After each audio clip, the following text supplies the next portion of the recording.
Hey! Oh, hold on.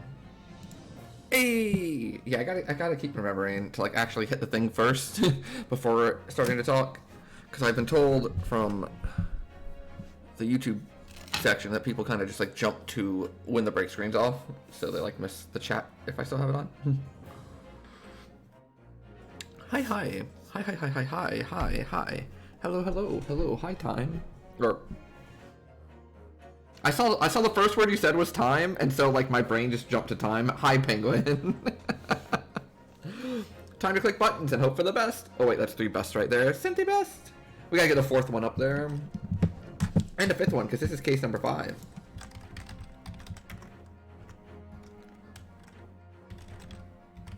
Boom. Now there's 5 bests. 1 for each case we're gonna solve. Hey, Blue Braid. How's it going? I loved your Code Vein character. I thought it was really funny that Penguin was basically insinuating that that's pretty much exactly exactly like what the assumption of my character would look like. And Penguin doesn't even know what my Final Fantasy XIV character looks like. It's very similar. How was the rest of your trip, Blue Braid?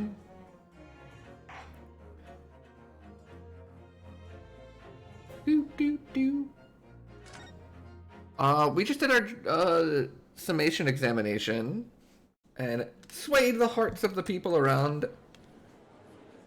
So let's see what's up. We'll continue. Thank you! I love her so much. Also, I like your character. She's super cute too. I love the outfit and the hair color and the little flower. The Code Vein character creator is just, it's so good. Oh, I'm glad it was great. Yeah, like I know you posted the picture of the sunset and had some delicious food yesterday, so I'm glad the rest of it was good too. Bright pink non-pants and cute.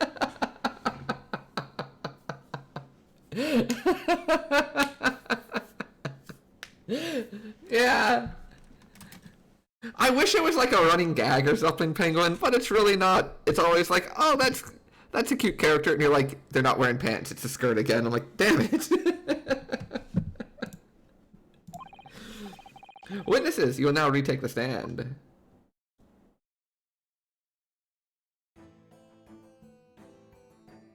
Uh-oh, they sweating. I presume you heard the defense counsel's summation examination. Oh, yeah, governor. I did, Gov, I did. Mr. and Mr. Skulkin. Court blimey! This is gonna be hard work. Earlier in this trial, you gave the following testimony about your actions after you entered Windibanks. Well, it was Bedlam soon as, weren't it? It was, Nash, it was. Didn't even have time to pull my dukes out my Lucy lockets. It should be Barb Toxic. However, that was a lie. You brothers. On the night in question, you rifled through the items on the victim's counter. We never done nothing of the sort.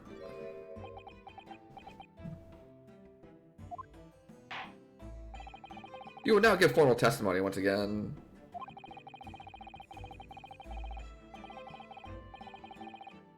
You tell the court precisely what happened on the night in question. Uh-oh, the hallowed chalice is full. Each other passes your lips serves to increase... Oh. Oh! And that, gentleman, may deal a crushing blow to your chances of ever seeing the light of day again. It's like Kappa, but with less actual toxicity associated with it. I don't know why I couldn't say that for a second. It has Toxic 1 instead of Toxic 2. Oh, they put a new cube onto Arena. I did one earlier today. It was quite fun. I had Agent of Treachery and like 4 different clone spells. And I also had Precursor Golem and like 4 different clone spells. And I also had that Sphinx that when it comes into play, it like casts an instant sorcery from your graveyard, and 4 different clone spells. I went 7-0. It was fantastic. It was the most fun I've had playing Magic in ages. And I've been having fun playing Magic. It was a really good time. I thought worth pondering, perhaps. Say no more, Gov. We hear ya. We'll blab, we'll squeak, we'll preach. Oh, I also had a card. It's one... I've never seen it before in my life. It's 1 blue for a 3/2. And whenever a creature you control gets blocked, you may return it to your hand. And then whenever a creature you control does combat damage to a player, you can draw a card. So let me tell you, attacking with Agent of Treachery with that thing in play, just... It's not great for the opponent. Do you want me to draw a card, or do you want me to steal one of your permanents? Pick one. I did get to attack with a Precursor Golem, and they were forced to block it, and then I got to bring it back to my hand and recast a Precursor Golem. Have you ever cast the 2 blue copy a permanent? And then, like, if you cast it with red and green, you also fight something. But have you ever cast that on Precursor Golem when you had 2 golems in play? Because let me tell you. Let me tell you. You get a lot of golems when that happens. You see, it targets a golem, and then it gets copied and targets every other golem. And then one of the golems you get is Precursor Golem, which makes more golems. Yeah, Penguin, it was incredible. I wish I streamed it. Like, I haven't streamed Magic in ages, but like, I wish I streamed it because I was just like maniacally cackling, absolutely decimated every single one of my opponents. Like, none of the games were remotely close. And I was just like doing all sorts of stupid stuff. Oh, it's like a Mind Flayer from D&D? Gotcha. Speaking of D&D, did anyone see or hear anything about the D&D movie? Because like, the ads were all over Twitch like for the week leading up to it coming out. And tomorrow is half price movie day, so I might wake up early and go see a movie. And I was thinking about maybe seeing that if it was any good.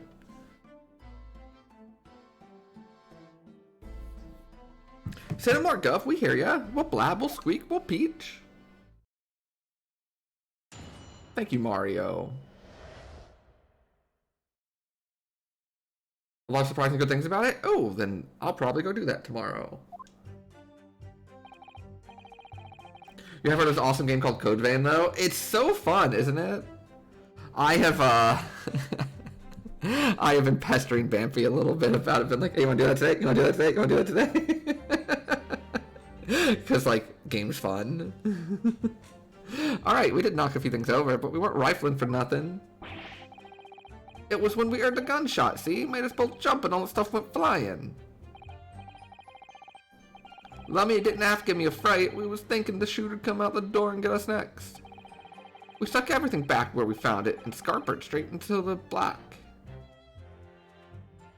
That was my response too. But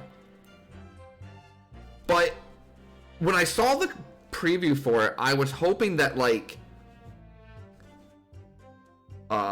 that what happened was they went for being fun and like, you know, not taking itself super seriously instead of, you know, this gritty, super serious show about this, you know, tabletop game. But not like, because I think we went through a stretch where like a lot of like the mainstream like movies were like super gritty. And I feel like we're seeing a lot more like backing off of that now and like just kind of goofy things again. Or it could just be that those were the things that I was noticing, I guess. Could be, what is that, selection bias? We couldn't have shot the pawnbroker, see? We never even had a chance, did we? So you admit to the defense's accusation. You did indeed ransack Mr. Winterbank's countertop. Not ransack, governor, no. That's right, Nash, that's right. It's more like we tidied up, yeah. Yeah, see? We tidied up, see? Yeah, sorry. By their own admission, these brothers entered the pawnbrokery under dubious circumstances.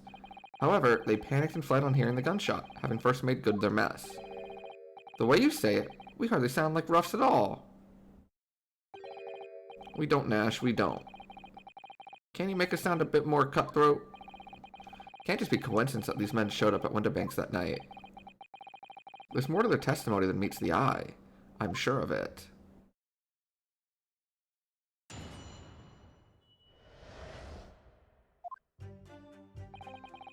Alright, we did knock a few things over, but we weren't rifling for nothing. If that's the case, then why didn't you testify to that effect in the first place?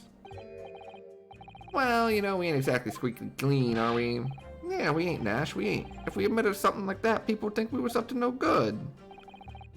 Well said, Ringo. Me old China? Oh, I haven't heard that one. We'd only land ourselves in even more trouble. And in fact now, as a result of lying in your previous testimony,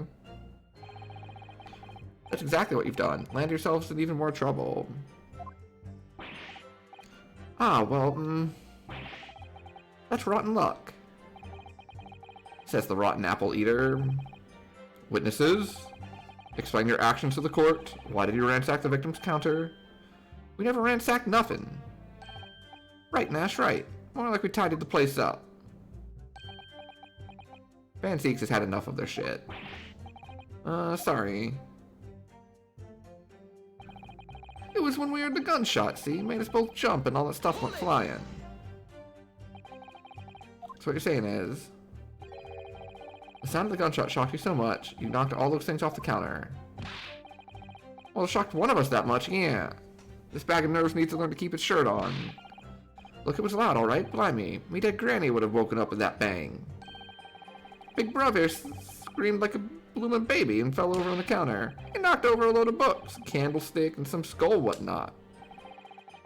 That got tangled in some marionette. What knocked over a picture frame, what knocked over the scales on the floor. You really mastered working quietly then. What a racket! My granny would have been scared back into her grave at a clatter like that. So in short, the gunshot took you by surprise. And then some. I mean, it was quiet as a mouse, and then all of a sudden, BAM! Oh, Gregson? Gregson, what's up? Angrily chomping? Inspector Gregson, do you have something to add? Like I keep saying, I don't appreciate being lumped in with these scoundrels. No, something to add about their testimony. Hey, Vampy! How's it going? Hi. You seem to react just now at what Mr. Skulkin said. Did it make you think of something? It's probably nothing, of course. I wouldn't even bother to mention it. Only, well, the fact is, cases don't get solved if you ignore the little details. Why don't you just tell us what's on your mind? As you know, we brought these fellas into the yard for questioning last night, and the statement they gave then told a slightly different story to what they're saying now. Did it? You claimed you heard the victim shout something out before the gunshot. Might have, Gov, might have. Does ring a bell now you mention it. Granted, it's only a minor detail, but still, I can't help feeling like perhaps you've been a bit sloppy with your testimony here, eh, fellas? If I discover the witness's testimony has been any more sloppy than it has hitherto proven to be, I shall be forced to bring the very harshest punishment to bear against them. Easy, easy. We'll get it right this time. That's it, yep. It's all coming back to me now. It's all coming back. It's all coming back to me now. Supplement your testimony with whatever details you have miraculously returned to your questionable minds, sirs. Okay, right you are. Just before the gunshot, we had a voice yelling out, "Give me that gun!" So in fact, you heard the voice and the gunshot almost simultaneously? We did, Gov, we did. Although, I suppose if you're being honest, we heard a kind of wavering voice before the yell and all. If you don't want to get a shot, give me that gun! Kind of thing. A career in acting tragically missed. Yeah, they're pretty good actors. Heard there's a pretty good movie out right now that they could have starred in. And where were the voices coming from, could you tell? Of course we could. From the other side of that door behind the counter it was. From the storeroom, where the victim was found dead. And the voice you heard, it was that of the victim, Mr. Windibank. On me granny's life, of course it was. On his granny's life, of course it was. So that would mean that you both knew Mr. Windibank and the sound of his voice. So that would mean what? What, Nash? What? Any ideas? Yes, counsel, indeed it would. Wow, these are like the absolute worst witnesses ever in terms of like covering up whatever they're trying to cover up. No, we didn't know the geezer. How am I supposed to deny it when that bloke in all the fancy clobber's giving us the evil eye? If you value your lives, you will ensure your testimony is accurate and true. On my granny's life it is. On his granny's life it must be. It's a good job his granny's dead. Oh my gosh, Ryunosuke. To summarize then, immediately after hearing the voice of the victim, you then hear the gunshot. Cause you to stumble and upset the items on the counter, scattering them over the shop floor. Yeah, make it sound like we're clumsy. Don't forget we tied it up after like good little boys. Anyway, the way I see it, the bloke who owned the place was holding a gun, so he should have just fired instead of yelling at the girl. You're saying that Mr. Windibank had a gun in his hands? Oh yeah, bet that was a sight, eh? Them two waving them guns at each other? Must have got pretty heated. I mean, just before he shouted out, we heard the geezer say, if you don't want to get shot. Didn't really sound like he meant it, mind. More of an empty threat, you could say. Mr. Windibank was known to keep a revolver on his shop counter at all times. People say that to protect the articles in his keeping, he'd readily put a bullet in someone's head if required. That someone being himself, of course. Well, he certainly sounded like he was ready to pull the trigger the other night. Only, the person was gonna shoot beat him to it. Cooked his goose proper. Bet he wished he'd squeeze the trigger instead of wasting time shouting, given that gun. And it was directly after those words that you heard the gunshot? It was more or less at the same time, Gov. Give me that gun! Ah. Kind of thing. Yes, a career in acting very tragically missed. Then we heard the sound of someone hitting the deck. I love the little handshake. Before everything went dead quiet. After that, we done a slapdish job tidying the place up. The problem is, there's so many things wrong with this testimony, I don't know what I'm supposed to actually, like, say is wrong. Lummy, it didn't have to give me a fright. We was thinking the shooter'd come out the door and get us next. So you didn't try to open the storeroom door then? Not on your life. It went deathly quiet after that, it did. Put the wind right up me. But anyway, the door was locked, weren't it? No way that was opening. Yes, of course. It was locked from the inside, or so we've been led to believe.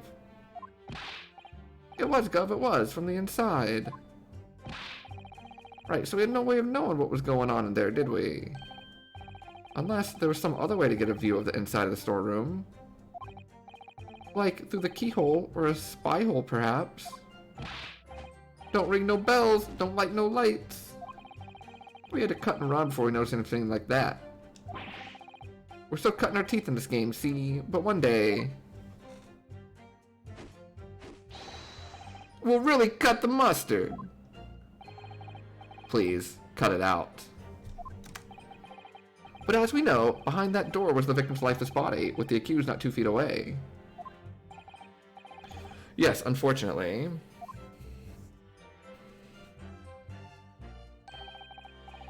Gina was in there, unconscious, with a gun in her hand. To confirm, would it be correct to say that neither of you set foot inside the storeroom? That's right, Gov, that's right. Couldn't have, even if we wanted to. We stuck everything back where we found it, scampered straight into the black. Yes, whereupon you fired a shot from your own gun at Mr. Herlock Sholmes.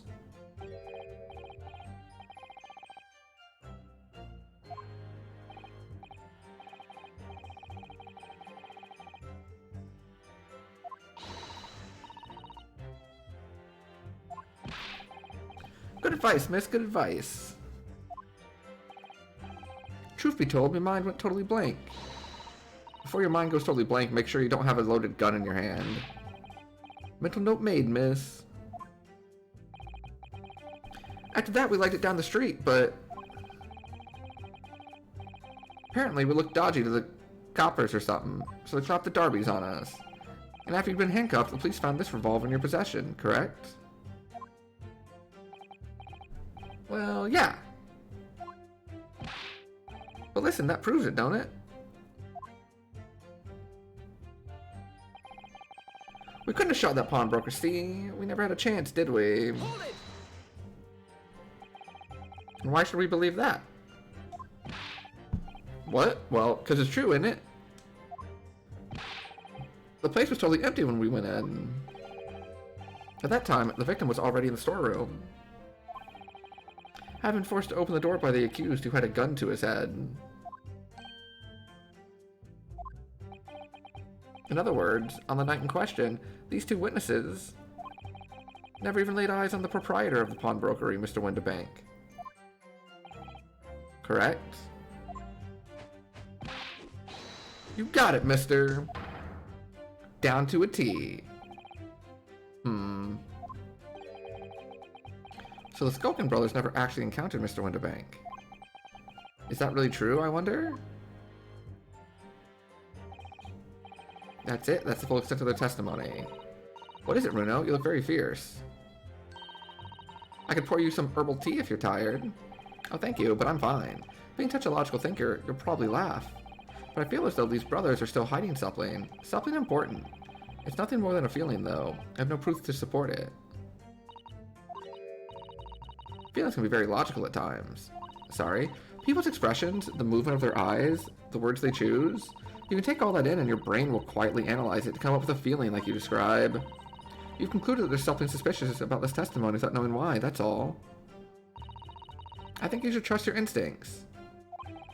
That's a good way to word it, Iris. Thank you. Sometimes I think if she's 10 years old, I must be 5. Okay, we knocked a few things over. Let me look at all of my stuff again.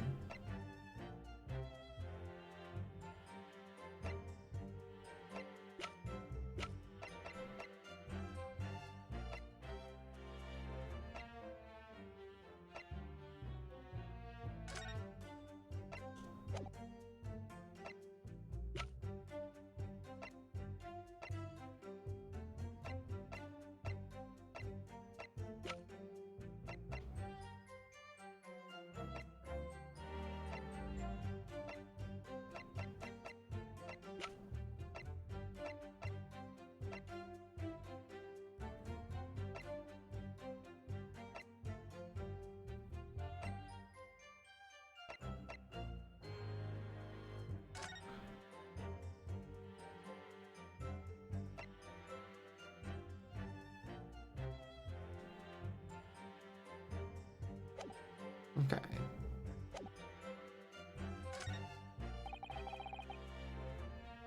Give me that gun.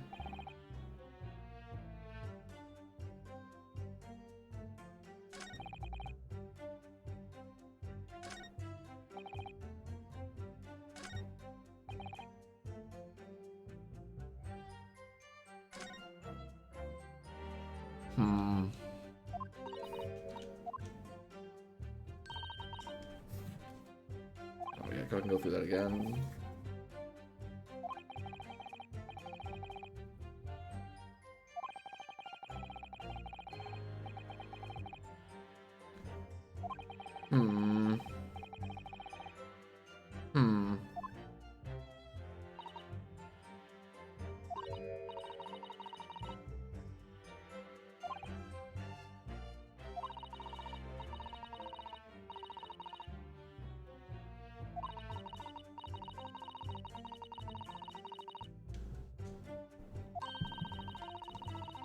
Yeah, there's something suspicious. So, okay, there's like quite a few issues with what they're saying. I have to figure out what the game wants me to like point out.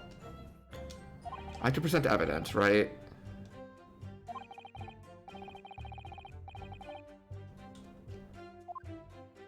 Because, like, here's my thing. The immediate thing that jumps to mind is this one. The bloke that owned the place was holding a gun. But then later, they also say...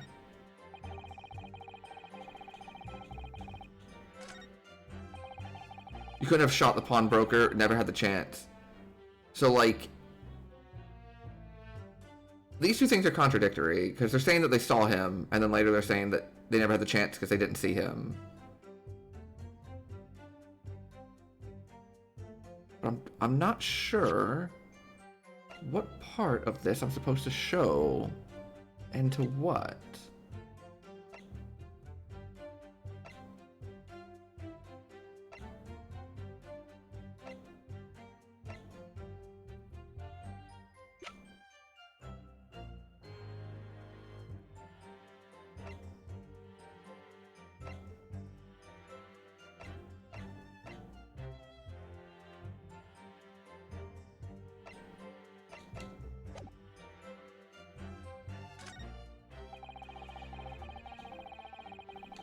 I don't think it's that.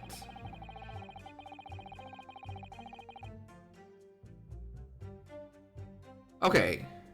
And this one's also, they're saying the shooter was in the door, and here they're saying they have it. So this is the one I need to do it to, probably.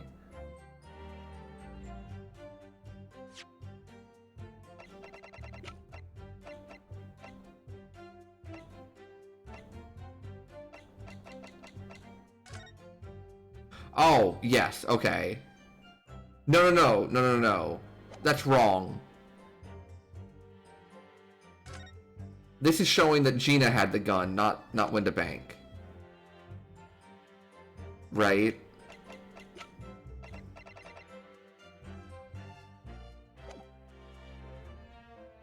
So, the contradiction is that Gina had the gun. I think I'm overthinking this.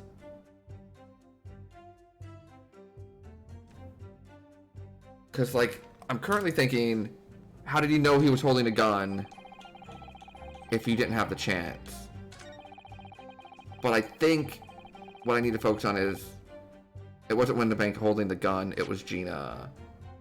Which means I need to present this thing? Objection.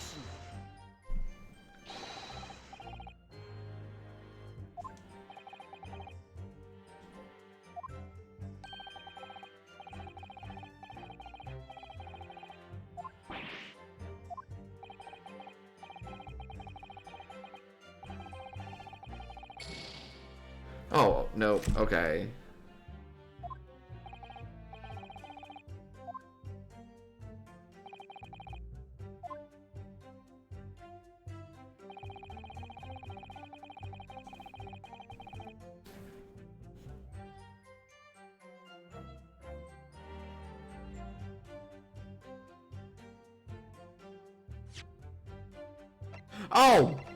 Oh, I'm so dumb. This shows Gina with the gun. Objection. Yeah. I was thinking because they found her with the gun. Like in the storeroom.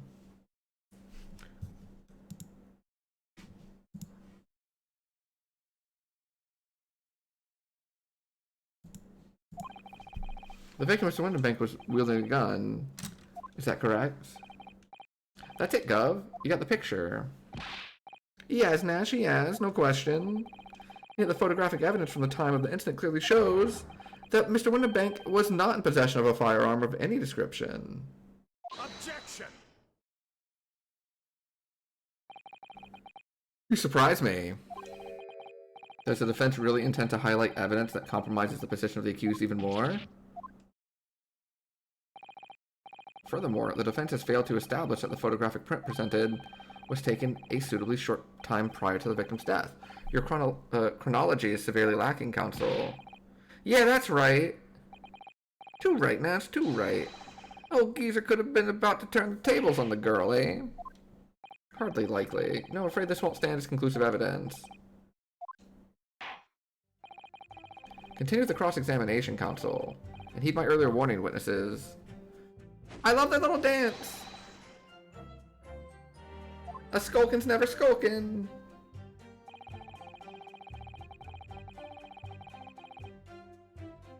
Look, on the place is holding a gun, so we should just fire instead of yelling at the girl. Okay.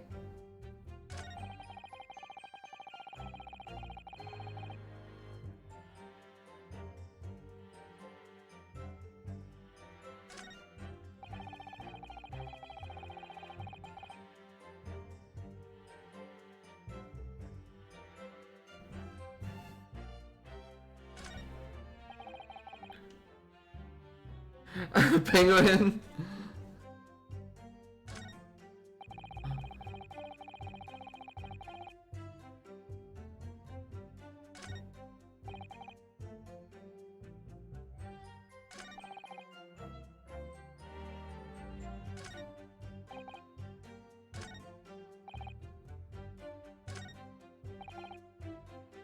I wonder if I'm struggling with this one because it's like the start of a new stream and I kind of like forgot specific aspects of yesterday, or if this one's just hard.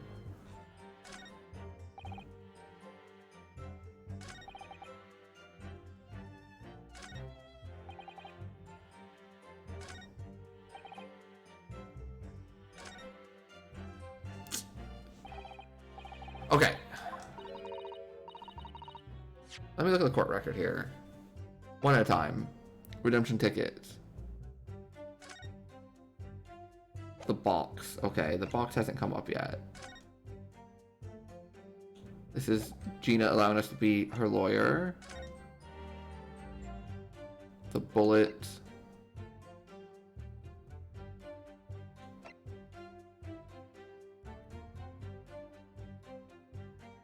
Okay.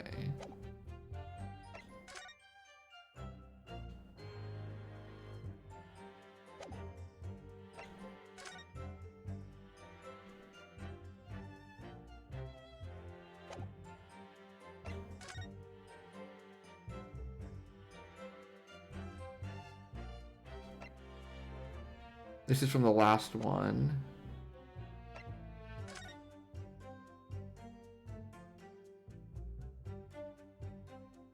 Okay. That's the thing with the government secrets.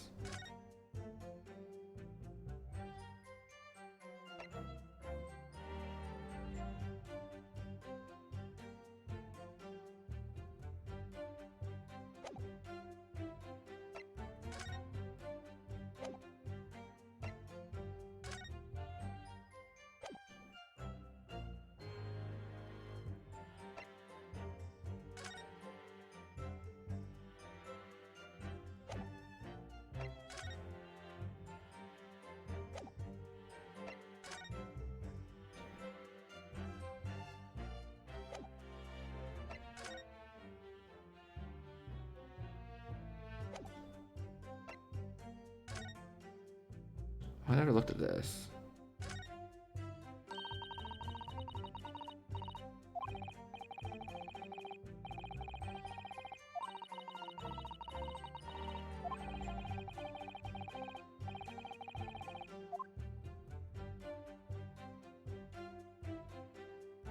Okay.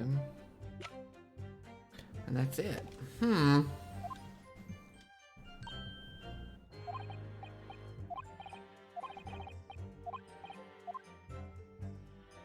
Okay, let's walk through these one line at a time. Because I thought I had it with the last one.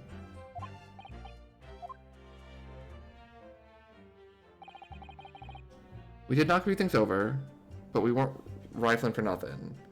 I don't think we have any piece of evidence that matters for this. Unless it's we're supposed to show the box that's missing, because we know that there was a box, now there is not a box. But not leaning that. For the gunshot, we heard a voice yelling out, "Give me that gun."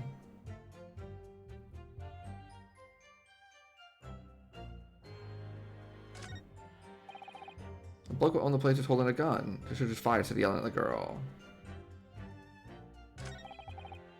Didn't have to give me a fright. We were thinking the shooter would come out the door and get us next. Took everything back where we found it and scampered straight into the black. Could have shot the pawnbroker, we never had a chance to.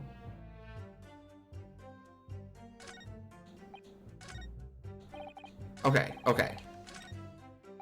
So, just for the gunshot, we heard a voice yelling out, "Give me that gun."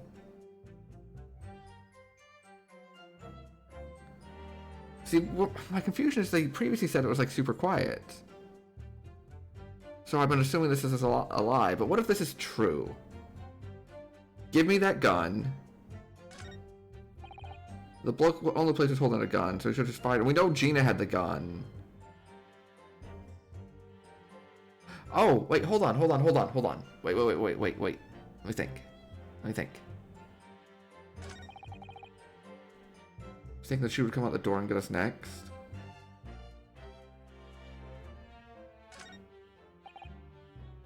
Is everything back where we found it?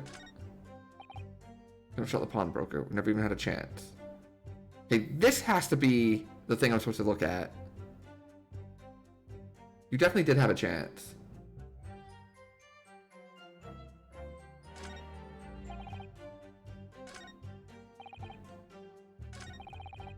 So, if I'm correct, that this is the one that I'm supposed to be looking at. We couldn't have shot the pawnbroker, we never had the chance. I need to prove that they did have the chance.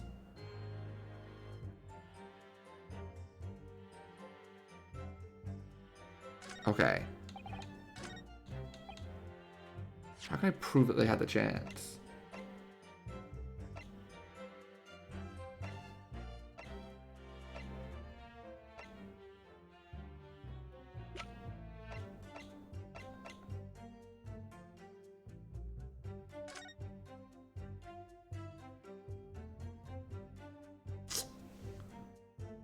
Okay.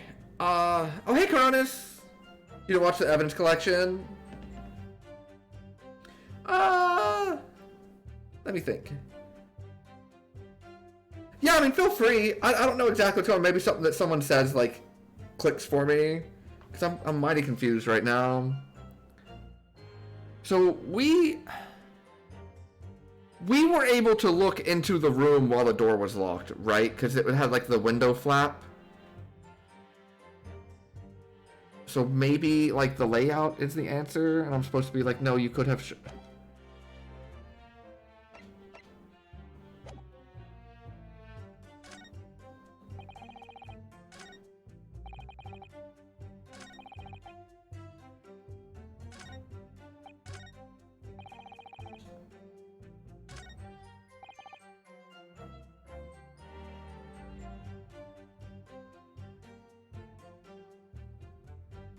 You know what? Hold on. No, something's amiss. There's just a lot of, like, weird things in this testimony, and I'm not really...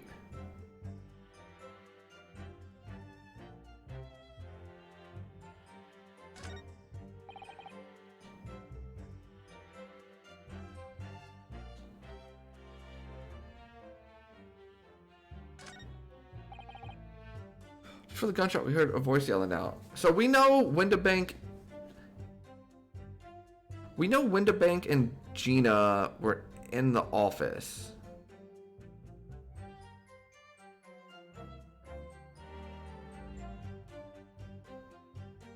And if they heard a voice yelling out, "Give me that gun," Gina had the gun. It means Windabank was asking for it.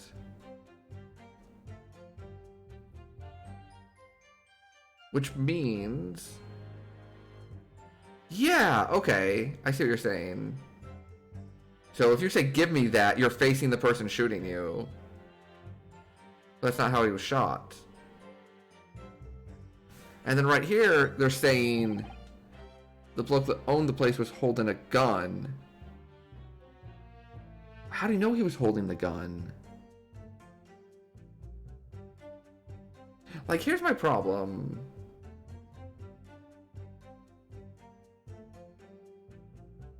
This is an odd one, but it's important that now you've established once again that Gina had the gun.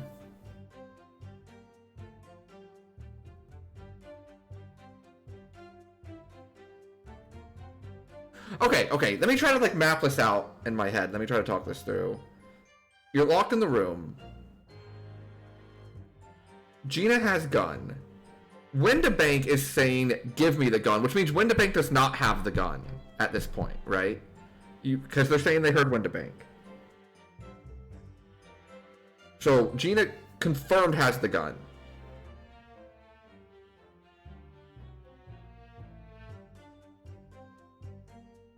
If the gunshot happened right after, then how is he shot from behind?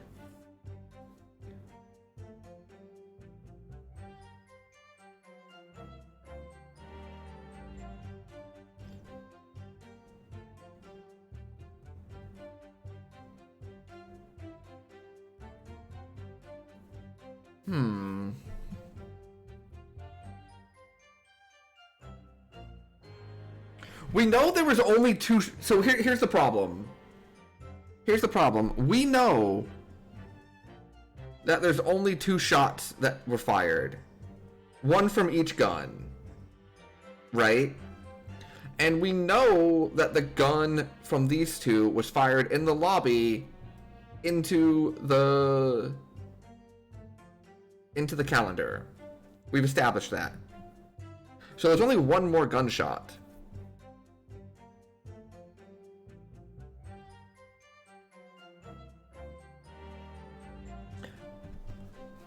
But like, when I'm trying to work through how this went down, if I say, give me that, I'm facing the person, right? Like, you don't say, give me that when they're like, with your back to them. Right? Hold on. Let's press this again. How do you know that he was holding a gun? Oh, that was a sight? 2 waving guns at each other? If you don't want to get shot.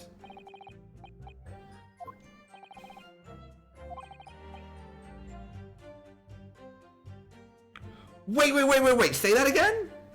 Hold on. Hold on.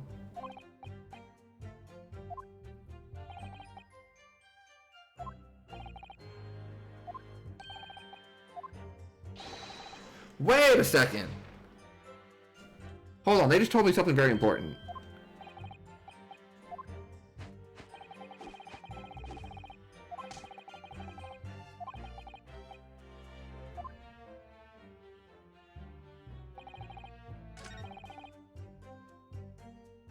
Hold it! Mr. Winnebank had a gun in his hands? No, that was a sight. Them 2 waving them guns at each other. There's a 3rd gun. There was a 3rd gun! They're saying that they both had one.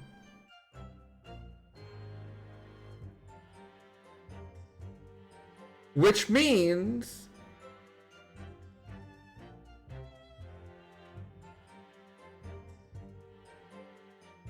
Hold on. It's coming to me, it's just coming to me very slowly. Gene and him are facing each other. They both have a gun. And they get shot from behind.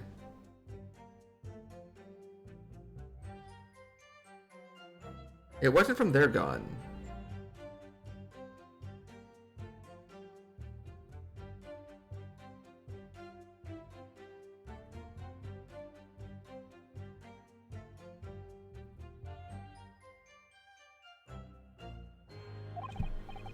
Oh yeah, you're right. I have a text history button.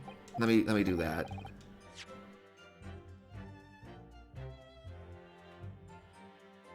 Was holding a gun. Yeah, there has to be a 3rd gun.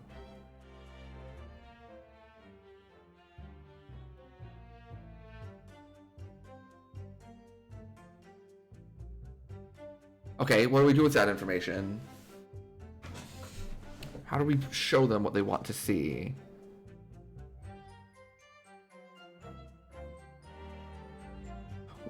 We've been assuming... Okay, I know what we have to do. Yes. I know what it is. Okay. Let's get out of this line of dialogue. We have been assuming that these two could not have shot Windabank because they had only fired one bullet from their gun. Wait! No!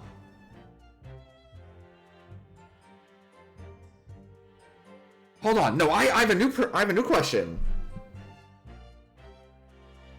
How did they know he had a gun?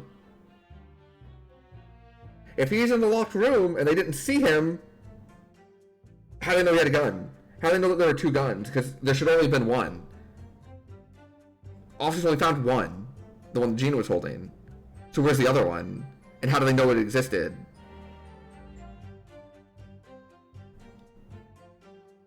Yes. Okay. That's the key. Excuse me. Oh, whoops. I didn't mean to do that.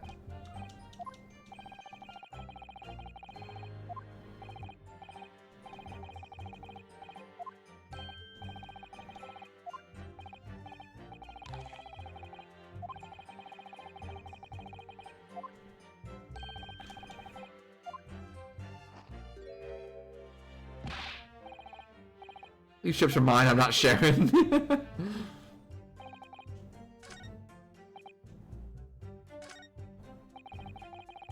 We could have shot the pawnbroker, we never had the chance to. You did because you saw that he had a gun. There's an extra gun that you know about.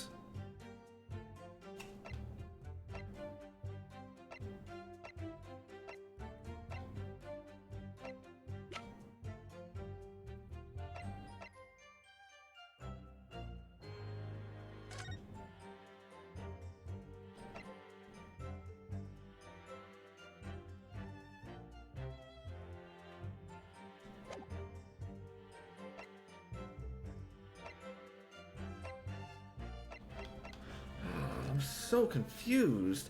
I know what I want to show them.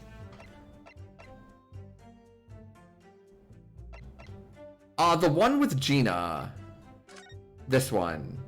With Gina holding the gun.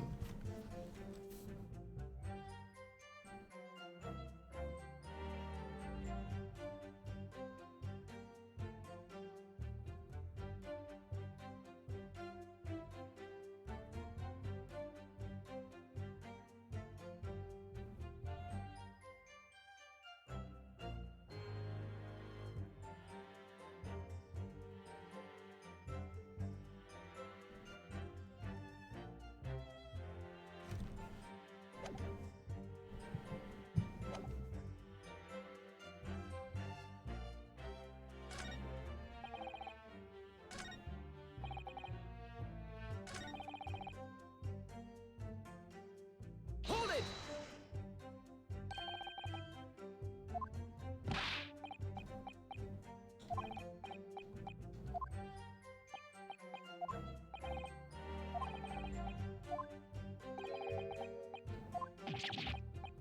How about they're telling the truth this testimony?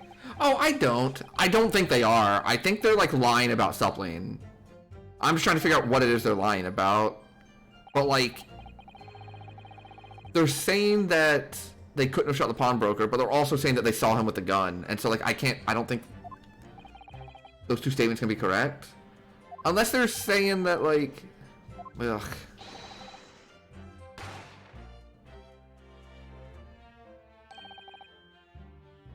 Oh, wait. No. No. This is so much easier. Oh my god, this one's easy. I'm making this out to be like way too difficult.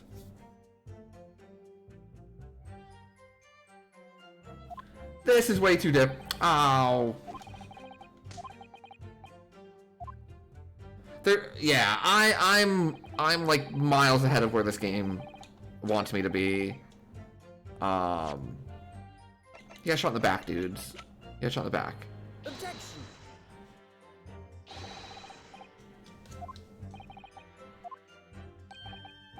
Oh, nope. Never mind. I'm like failing this.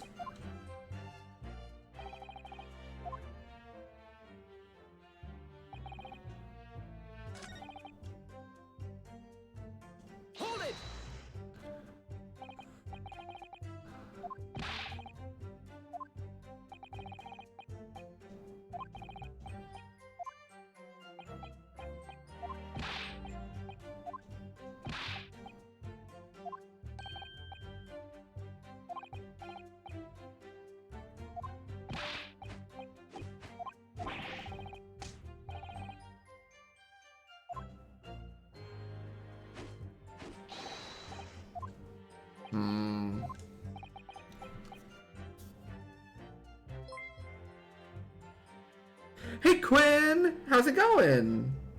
How was the rest of your Animal Crossing?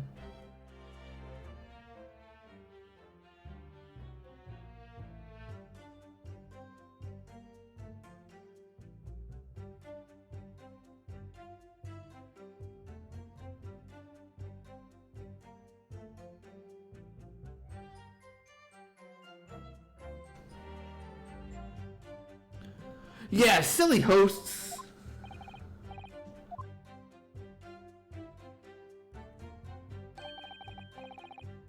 She was in there unconscious. Oh! Hold on. Yeah, I wish the hosts were still here. Let me get you a shout out. Everyone. Follow Quinn. Quinn is fantastic. Longtime friend of the stream. Excellent streamer. Click the little heart at the top of your screen. Do it, do it, do it. Hold on, I think I know what's going on.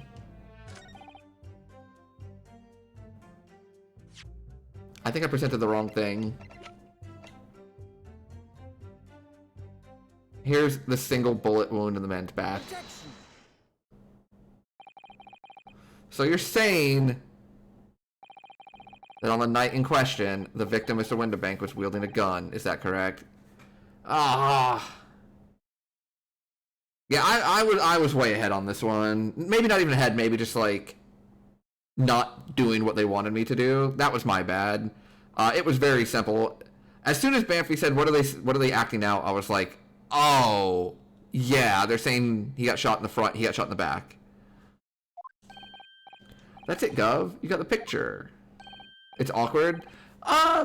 Yeah, it was a little tough for me. I bet if I did it last night, I would have got it pretty quickly. I might have just like got a little out of sorts with the little break, but that's okay. We got there eventually. And yet photographic evidence obtained immediately after the incident clearly shows that Mr. Winterbank was not holding a firearm of any description. Oh! Okay, I got there for the wrong reasons. I got there for the wrong reasons. They're trying to say that in this photo he doesn't have a gun. So, I was correct the very first time when I showed the picture of Gina with the gun, saying Winterbank didn't have a gun. And the game just wanted me to follow that up by showing the image of Winterbank afterwards. That's right, because the judge said you can't prove, like, your chronology is, like, out of order, right? Is what he told me. Because just because she had it at one doesn't mean she had it at the end. So all I need to do is show the next photo being like, yeah, actually, he didn't have it. See? And when my first photo didn't work, I got on to like a totally different train of thought, trying to prove that there was like another gun, because they kept saying there was, you know, they both had one. And I was all sorts of out of whack then. Gordon Bennett, that ain't right. There'd be no question that the victim's revolver was used in the incident. I'll remind the court that Mr. Winterbank's gun was found at the scene. Not only was it identified as the murder weapon, but it was found in the accused's hands. Oh gosh, that one was so easy, and I just whiffed it. That mall tooler used the victim's own gun to finish him off. Give me that gun! Bam. Kind of thing. Say exactly where you are, right there. Eh? If the crime had taken place as you've so colorfully described in your testimony, it would give rise to an undeniable and significant inconsistency in the final moments you just acted out. Goodness, are you sure, counsel? You intrigue me, my learned friend, but let's see some evidence to support your claim. Where's the proof that demonstrates this inconsistency in the witnesses? Now it's the gunshot in the back that chat was talking about. Yeah. Take that! Oh, chat. We weren't in the right ballpark this time. we were just a little ahead of the curve, right? The witnesses claim to have heard a shout of "Give me that gun!" followed by the gunshot. Oh, I could have also presented the photo again. Oh, that makes sense. I like how you can like present multiple things sometimes. Quinn, it was really nice seeing your Animal Crossing island, by the way. It was super cute. I love the signs that you had for all like your vegetation and flora.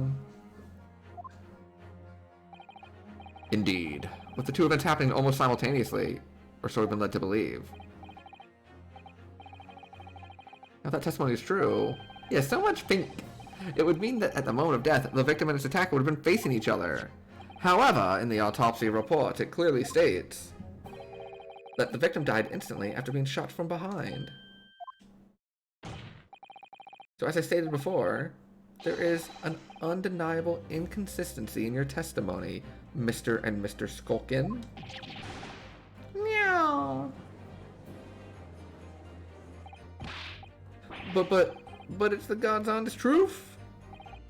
It is, Nash, it is. When he was shot that night, the shopkeeper had a gun in his hand. We saw it with our own bleeding eyes.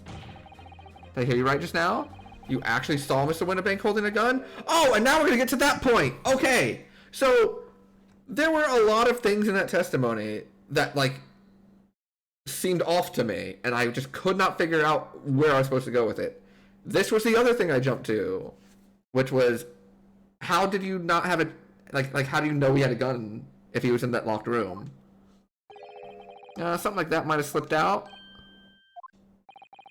Ladies and gentlemen, you have all just heard the admission by these two witnesses that on the night in question, they actually saw with their own eyes the victim wielding a gun, which can only mean that despite their testimony to the contrary, the Skulkin brothers must have encountered the victim in person.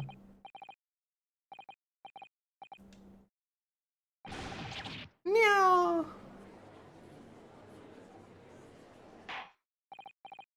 Or dar. Witnesses, explain yourselves at once. Well, the thing is, they weren't supposed to, Oh, he's angry. It would seem that my previous warning fell on deaf ears. I made it quite clear that false witness would be the death of you. Am I to understand that you replaced the untruths of your original testimony with renewed lies? Ever so sorry, Governor. Truth is, see, we, Cut it out, Nash, cut it out. If we blab now, you know what it'll do to us. He? Who are they talking about? Let me make your position here perfectly clear. You will talk. There is no other option available to you. Bruv, come on. The game's up. But you'll have our guts for garters. In case it hasn't quite sunk in yet, no matter how hard you try to hide it, the truth will come out. On the night in question, it is now apparent that you brothers met face to face with the victim. I demand that you testify again to explain the precise circumstances under which this meeting took place. Well, do we have to? On pain of death. I suggest you make yourselves fully aware that this is your very last chance to tell the truth. Van Zeke said 1. 2. You don't want him to say 3. 2 3/4. 2 7/8. Alright, so we just got inside the gaff and heaved a sigh of relief when the geezer showed us his mug. Give me that gun, he bellowed, and then he flew at us like he was possessed. I thought we had it. For an old geezer, that bloke was strong as an ox. He chucked me over the counter. I pulled me gun on him, and then he legged it through that door in the back room. We never had nothing to do with killing him. That's all what happened, I swear. Oh, God! They weren't in the room when he said that. He said, give me that gun to Gina because he saw them, like, bursting through the door. And then he went in the locked room and tried to protect both of them. Aww. So you're not telling us that moments before the victim was killed in the storeroom, you in fact encountered him in the main part of the shop? Yeah. Sorry. Well, we find ourselves at an interesting juncture. This changes matters considerably. But honest, Governor, this time, Nash, this time we ain't got nothing more to hide. Very well. Counsel for the defense, you may proceed with your cross-examination. Yes, my lord. This is it. The moment I've been waiting for.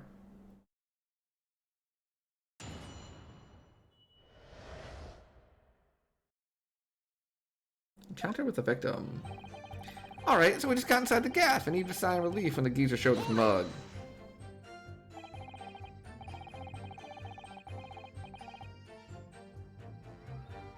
When you say geezer, I presume you mean the victim and proprietor of the shop, Mr. Winterbank.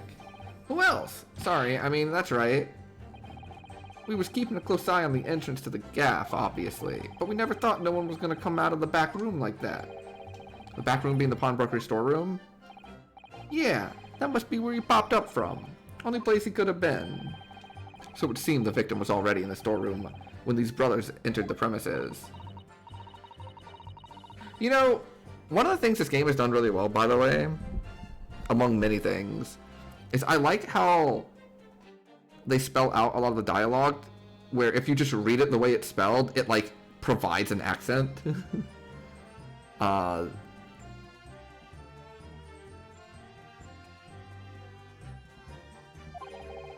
Maybe not a good one if you can't, like, do it yourself, but, like, they have a good one with Gina. These guys are good. It's almost like a New York-y gangster type thing. If Gina had threatened Mr. Winterbank into the storeroom with her at gunpoint, then why would he have emerged from the same room all alone when the brothers arrived? Oh no. Do you see the accused at that time? What, that mall tooler? Couldn't tell you. You find it distracting? I blame myself for that one because I'm not good at the accents. But the game's trying. No way, Cobber. We had bigger fish to fry then. I mean, the old geezer just lost it. Give me that gun, he bellowed, and then he flew at us like he was possessed. I thought we had it.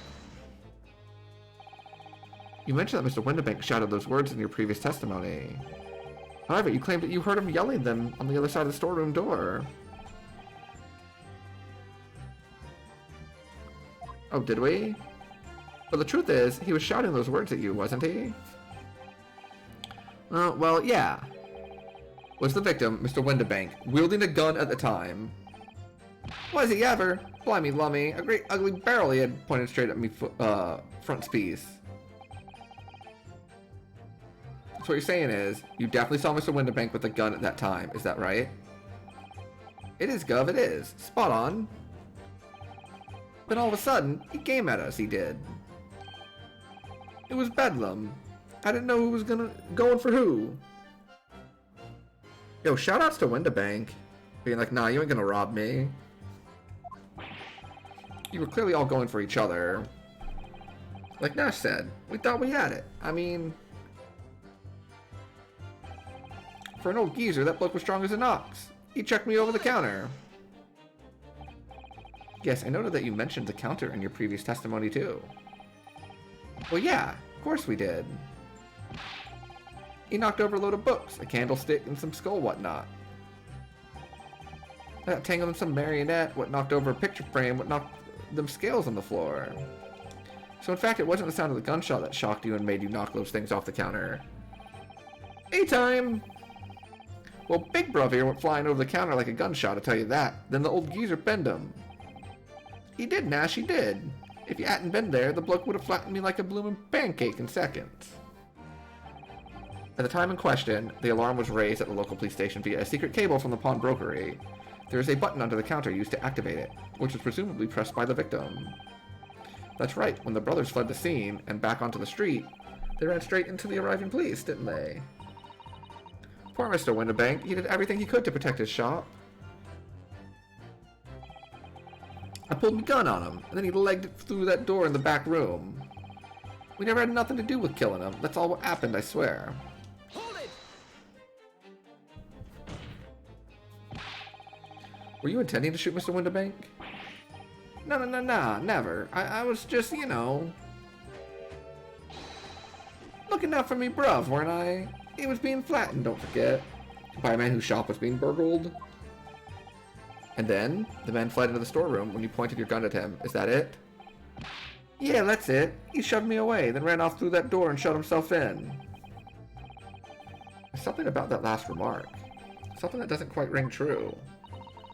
I wonder why Mr. Winterbank ran away into the storeroom. What? Well, according to what everyone's saying, Ginny was in there waiting for him with a gun. Gina allegedly used Mr. Windibank's gun to threaten him and force him to open the storeroom door. In which case, how did the gun end up in Mr. Windibank's hands? I have no idea, but that is strange, isn't it? This little inconsistency could be significant. I should make a mental note of it. Look, the point is, me and my bruv here. That's right, Nash, that's right. Me and my bruv here. We never had nothing to do with killing him. That's all it appeared, I swear. You say had nothing to do with it. Nothing at all. Nothing, Gov, nothing. Old geezer went and shut himself in the back room, didn't he? Locked it was, from the inside. We know it was, because we tried to open it. But it's a decent door, that one, good and strong, wouldn't budge an inch. So in the end, the situation remains unchanged. Inside the storeroom with the pawnbroker, there was only one other person. The sole person who could possibly have shot the victim, the accused, Miss Gina Lestrade. It would indeed appear so. Am I mistaken? Didn't, like, when we find the bodies, there was, like, a big giant flap on the door that we just opened and looked in? And then, like, the police broke the door down? I feel like that's a thing, but, like, the way that everyone's just like, oh, no one could have gotten in there makes me be like, I don't know. Was there anyone else apart from Gina who could possibly have shot Mr. Windibank? Yes. Please don't ask me who, because I don't know. Mr. and Mr. Skulkin. What? What's that look for? From that moment you admitted you'd encountered the victim face to face that night. The course of this trial changed completely. It really is. It did? What is your point, my learned friend? The question was answered is, who could have shot Mr. Windibank? Time to cross-examine the jury. I'm doing pretty good, 1 of 4. Thank you so much. How are you today?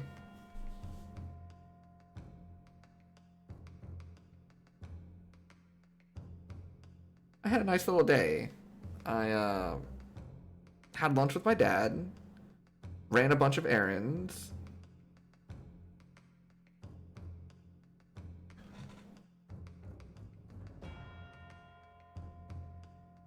I'm hoping that what I'm feeling is like allergies, because I've been outside, you know, quite a bit the last few days. And I know like a lot of people in my area are like really struggling with allergies right now because there's stuff everywhere. But I am starting to feel a little like congested, and that little feeling you get like between your nose and your eyes where it feels almost like mildly tingly. Which usually it's allergies, but also happens when I get sick. So I'm hoping I'm not getting sick. Bit tired, eat some red lentil soup and chili. Nice! Nice. I made some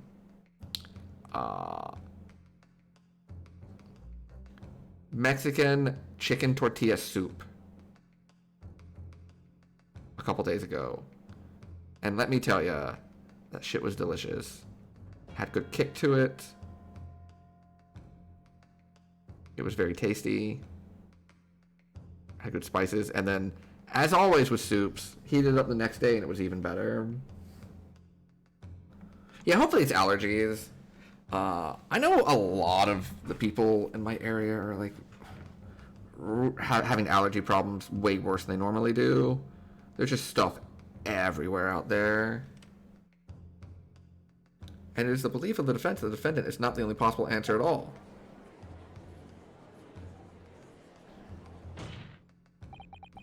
You have my attention.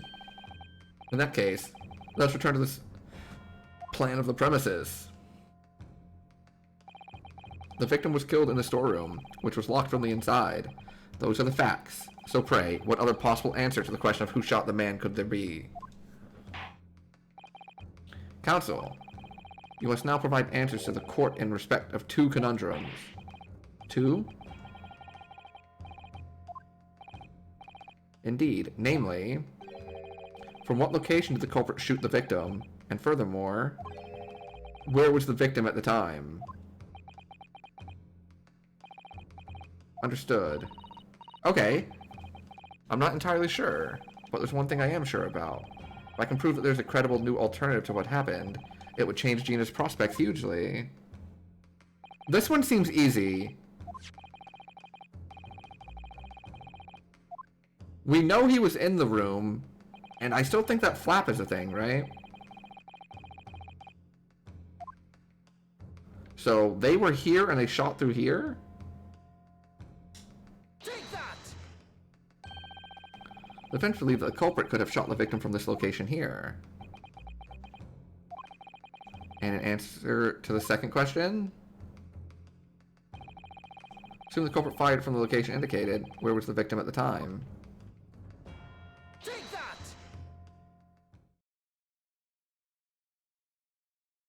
Went out for food today, got yourself a clam roll with fish chowder. Oh, that sounds so good! Was it delicious? Mmm, chowder. Chowder is delicious. I know I mentioned yesterday that, like, bisque is my favorite, but, like, chowder is also fantastic. Although I much prefer the, I don't remember which one, whether it's New England or Manhattan. Whichever one the white chowder is the one that I prefer. But, like, I'll eat both of them. From outside the storeroom. Continue. Yeah, so when we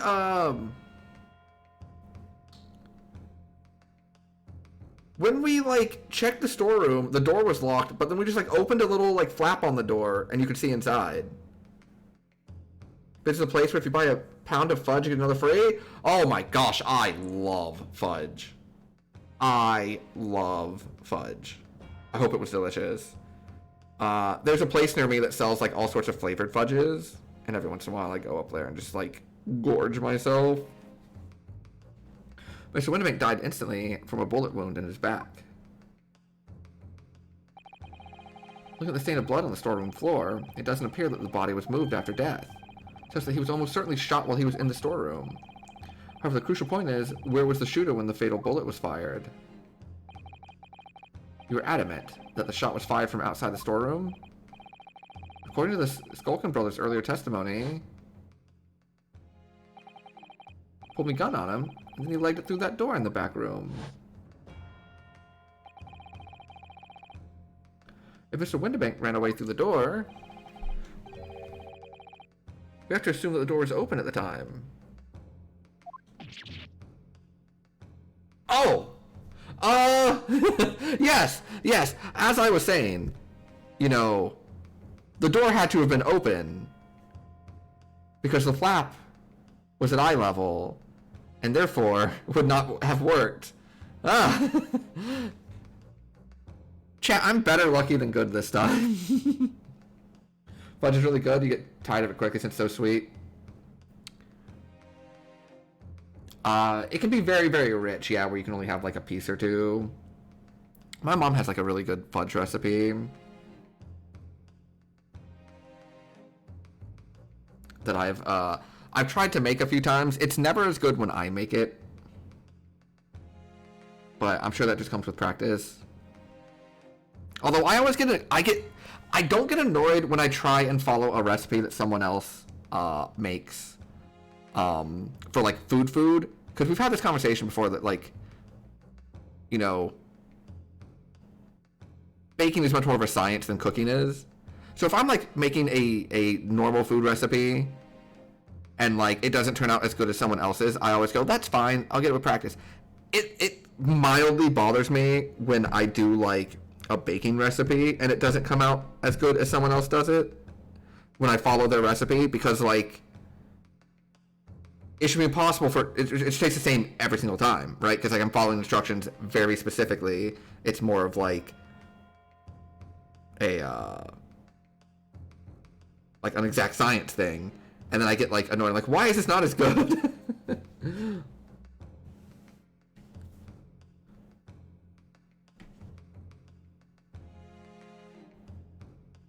What's my favorite kind of flavor? Oh no, I didn't mean to do that. It was at precisely that moment when the victim was fleeing for his life. My favorite kind of flavor from fudge is either the key lime pie one, the blueberry one, or the strawberry cheesecake one. All three of them are fantastic. Oh my gosh, they're so good. They're so good. It's a scenario that only makes sense if you consider all the players in the case and what they'd be doing. It's like, yeah. I feel like I was kind of on it yesterday, and I have not been on it today. I'm all over the place. I'm like getting the right answers, but it's taken me a while, and I'm not getting them for the right reasons. Which, like, feels kind of bad if I'm being honest. Not the game's fault, just I feel bad at myself for, like, being so sloppy. Went to this really good candy shop on the Jersey Shore that had a huge variety of fudge and saltwater taffy. Ooh, that sounds good. Looking forward to going back. Yeah, stock up. What you gotta do is stock up on a bunch of, like, the stuff, and then, you know, especially, like, the taffy that lasts forever. And then just, like, you know, keep it at home for a while. Strawberry cheesecake, Jewel. Yeah, strawberry cheesecake is my jam. That Lee's brothers had the perfect opportunity to shoot the man in the back once he was inside the storeroom. Come to think of it, do you remember what the prosecutor said at the start of the trial? Moving on to the findings of Scotland Yard's coroner. His report states that the bullet entered the body on a rising diagonal trajectory. It means the victim was likely shot by someone significantly shorter in height than himself. Had some for months afterwards. Nice. Poor man shot while he was running as fast as he could to safety. Of course. He would have been leaning forward as he was running away. So even if the bullet was fired horizontally, it would still have entered the body on an upward trajectory. Hey, Sandman. Thank you so much for that raid. How's it going? Welcome on in, everyone. We are playing the Great Eastern Chronicles. We are at the very last case of the first game.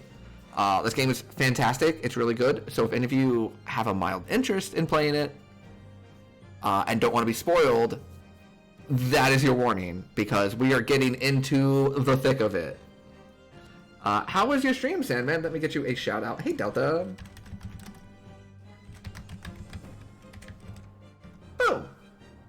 Oh, no, not the raid button. I hit the wrong button. No, shout out. Oh, good streamer here. Yeah,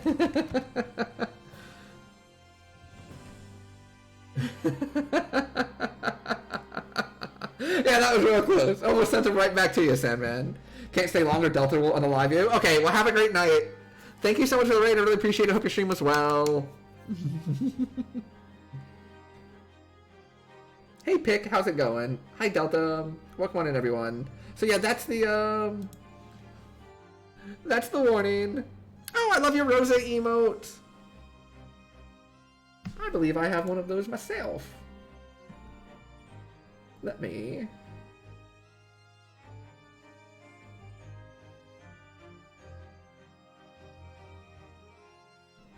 Yes. Here we go. I thought I did. Boom. Currently unresolved? Nice! Yeah, so this is like the trial of Case 5, Game 1. So I'm ready to rock and roll. I'm really enjoying it. It's a very good game. DJ just found the best Pokemon fusion. Oh, let me see it. Let me see it. Yeah, eyes emoji.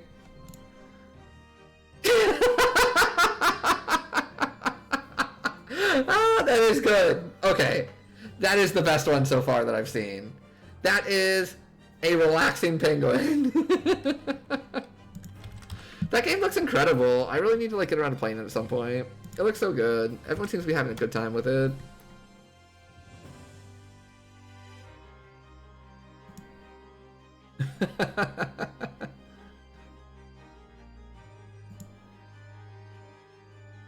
do, do, do, do, do, do, do, do.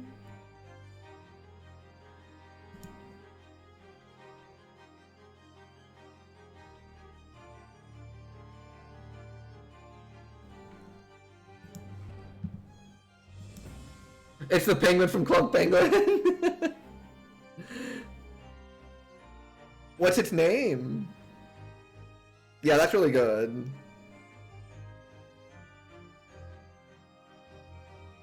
Oh! Even if the bullet was fired horizontally, it would have entered his body on an upward trajectory. And poleaxe.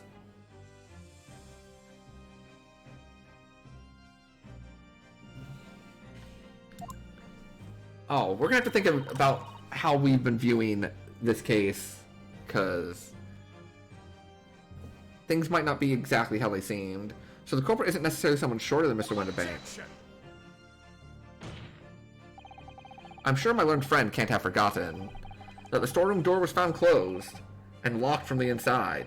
You claim the victim was shot as he fled into the room. Do you also claim his corpse was dexterous enough to turn the key in the lock? No, but Gina probably did it. Some guy runs into the room that you're in, gets shot and dies. What are you gonna do? You're gonna shut the door, right? What if someone else locked the door? Gina! There is someone else who could have locked the door. Is that so? Very well then, counsel. Present your hypothesis to the court. In the scenario just described, the defense's assertion is that the victim was shot from outside the storeroom. In which case, who shut and locked the storeroom door from the inside? Gina! My good friend. Take that! Obviously, the person who locked the door was the only other person inside the storeroom at the time. The defendant, Miss Gina Lestrade. That's absurd. You're suggesting that the accused deliberately engineered the sealed room? For what possible reason? To protect herself from the people shooting at her. Such actions would only serve to tighten the noose around her neck. You used to make fusion taffy by mashing half a vanilla and half a cherry or something together. That reminds me of Airheads, right? Airheads had a flavor that it was the white Airhead, and it was called mystery flavor. And back when I was a kid, like, me and my friends would always like argue over what the flavor was. No, I'm telling you, it's this. And then someone else would have some be like, no, it's not. Would have theirs or whatever. And like, no one could have figured it out. I eventually saw something, like, once I was much, much older. The secret to the mystery flavor was that every time they finished a batch of a normal flavor, there was like remnants of that flavor. So when they started the new one, it mixed two flavors together, and so when they took that part off and just made it the mystery flavor. So it was always like a different flavor because it was just like a mix of two different flavors that they have, which I thought was funny. I'm inclined to agree, I must say. Well, counsel? Ah, yes. That's a tricky one, that, isn't it? Not really. Half-baked notions have no place in my courtroom. But of course Jenny would have locked the door. It almost goes without saying, doesn't it? It does? Yeah. Give me the finger point. Well, if I was Jenny in that situation, I know I would have locked the door as quickly as I could. I mean... There it is. Those two burglars had just fired a gun in her direction, hadn't they? Oh yes, obviously. Okay, we're back on our game now. Before the two brothers arrived, Mr. Lestrade and Mr. Winterbank were in the storeroom together. Now, I don't know what went on between them at that time, but at some point, Mr. Winterbank must have heard the intruders breaking into his shop and left the storeroom. Intruders, eh? That's us, bruv. If your theory is correct, that would leave the accused alone in the storeroom. Yes, it would. Then probably only moments later, the victim fled back through the storeroom door, hoping to escape danger. Bang. Hit in the back by the bullet, Mr. Winterbank fell to the floor where he was just inside the storeroom. And what we have to ask ourselves now is, what would the defendant have done in that moment? I see where you're going with this. Outside the storeroom was a terrifying killer who had just murdered Mr. Winterbank. As soon as that thought struck Miss Lestrade, she slammed the door shut and locked it, in order to save her own life. Hold it! But I mean, we ain't the ones who done it. We ain't, Gov, we ain't. You gotta believe us. I mean, come on, we never shoot no one. But you did shoot someone. I know for a fact that you would, because before my own eyes, you shot Mr. Herlock Sholmes. There's only one logical conclusion here. Mr. and Mr. Skulkin, you brothers had every opportunity to have been the true perpetrators of Mr. Winterbank's murder. Nah.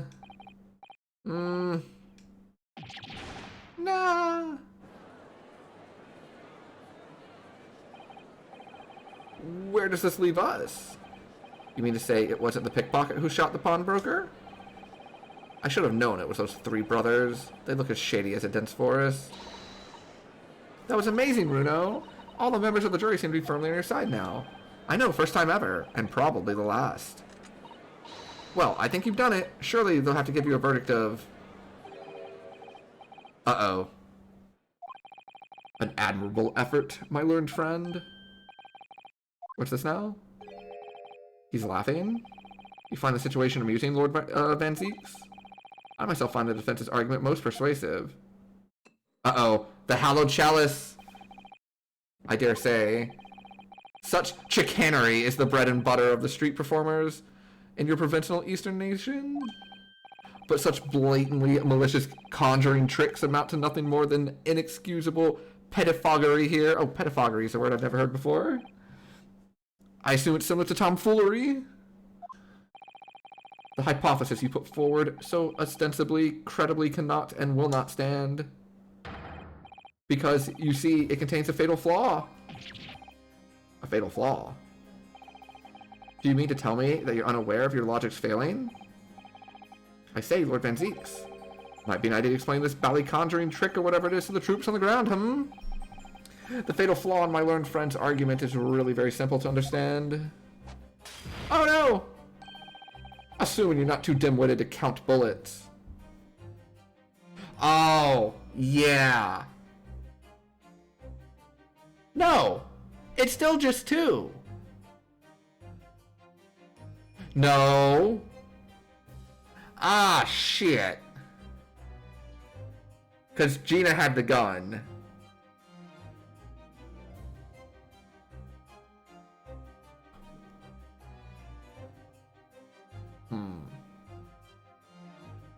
Could Mr. Windibank have fired at the intruders and that's the bullet in... Hold on, we're not out of the woods yet. No.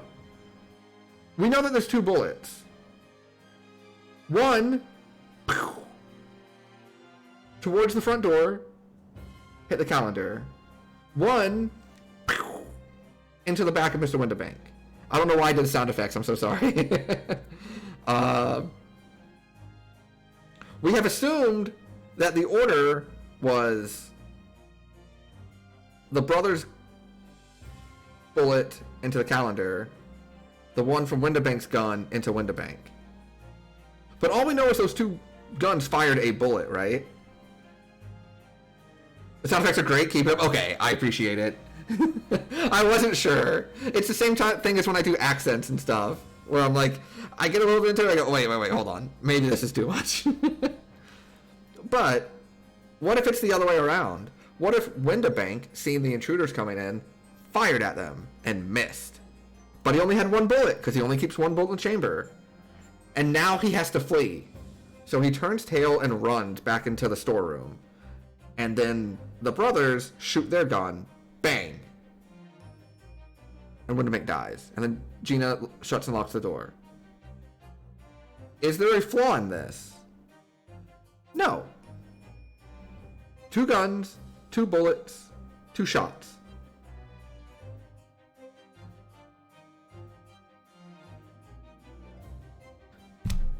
Oh, yeah.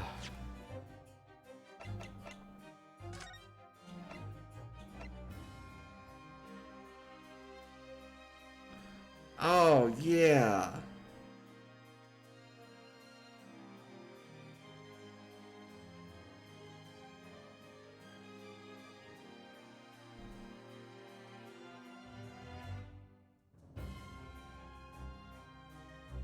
Yeah, that's true. There is blood all over that. Did we see green anywhere else? No, just here, right? Ah, crap. So that theory doesn't work then.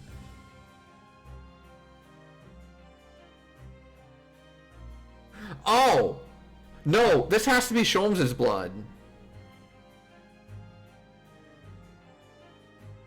Yeah, exactly. This has to be Sholmes' blood. Which means it happened when the brothers shot Sholmes.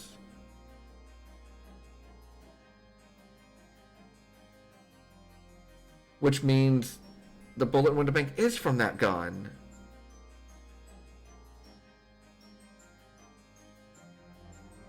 Okay, we know there was a struggle, right? Hold on. I can salvage this. We knew there was a struggle. Give me that gun. He takes the gun from Gina. No, that doesn't work either, because then how did Gina get the gun back? I was going to say he takes the gun from Gina. There's a struggle. The brother has the gun and shoots him as he runs away with, like, his own gun. But then Gina shuts the door, and then how does she get the gun herself?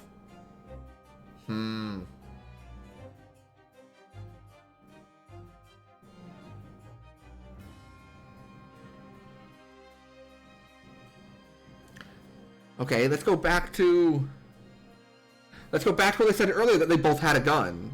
And we know they have a gun.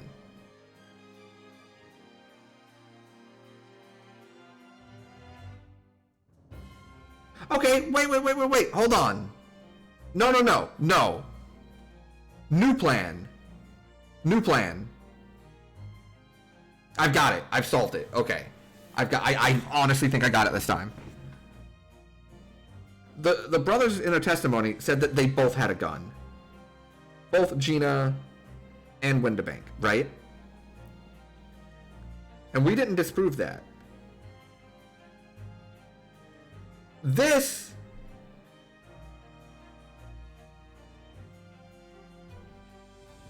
Okay, hold on. How would this work? My brain is going like a mile a minute right now.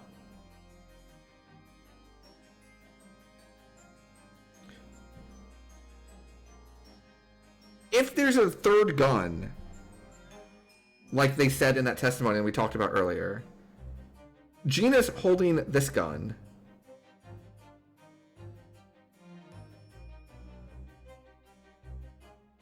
Yes! It can still work.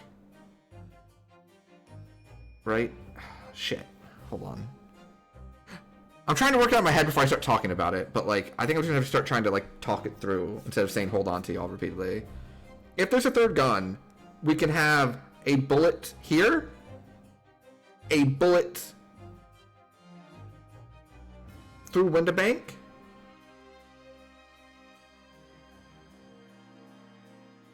we know Sholmes got shot.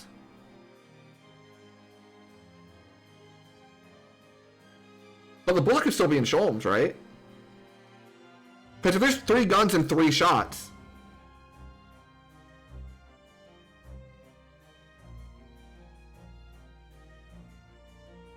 And we know Sholmes had to have surgery in his abdomen, right?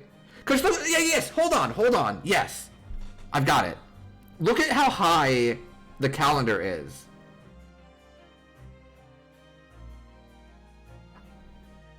But there's blood all over the calendar.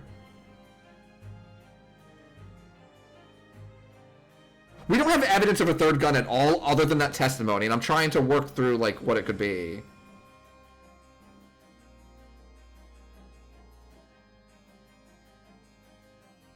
So, what if it's... Then who did this bullet hit? Yeah, that's the million-dollar question, isn't it?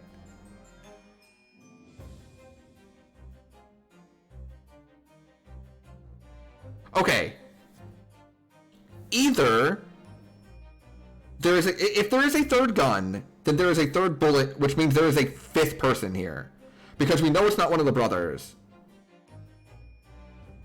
Right? Because neither one of them got shot. So if there's 3 guns, then there's 3 bullets and 5 people. Yeah, very crowded store.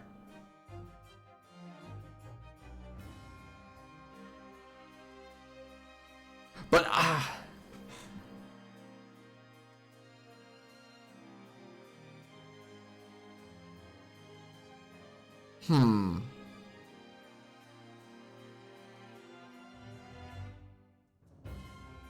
I love this track, by the way. This song is so good.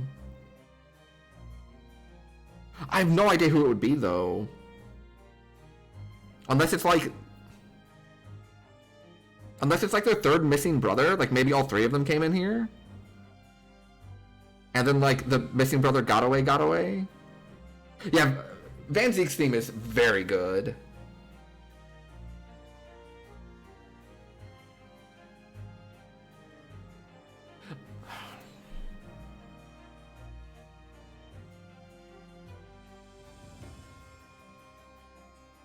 Because what's going on here is Van Zeeks is saying there's only 2 bullets. And if there's only 2 bullets, I don't know how this works. I just don't know how this works if there's 2 bullets.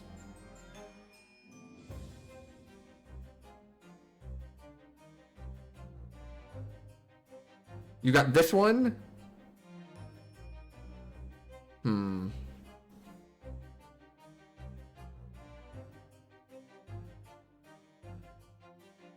Because this, if there's 2 bullets, this is the one that went through Sholmes.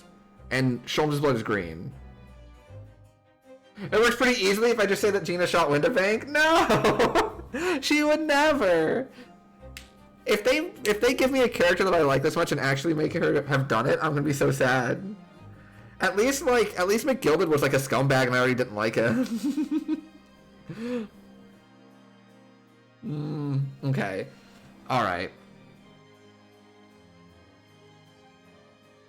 See, the reason why I'm thinking it could still be in Sholmes is because of, like, the doctor that's saying, like, oh, did I leave it in there? I was operating someone's abdomen yesterday. And, you know, the rules of video games are if something comes up, it's because it's about someone that you already know. No, we have not proven that she couldn't have shot him.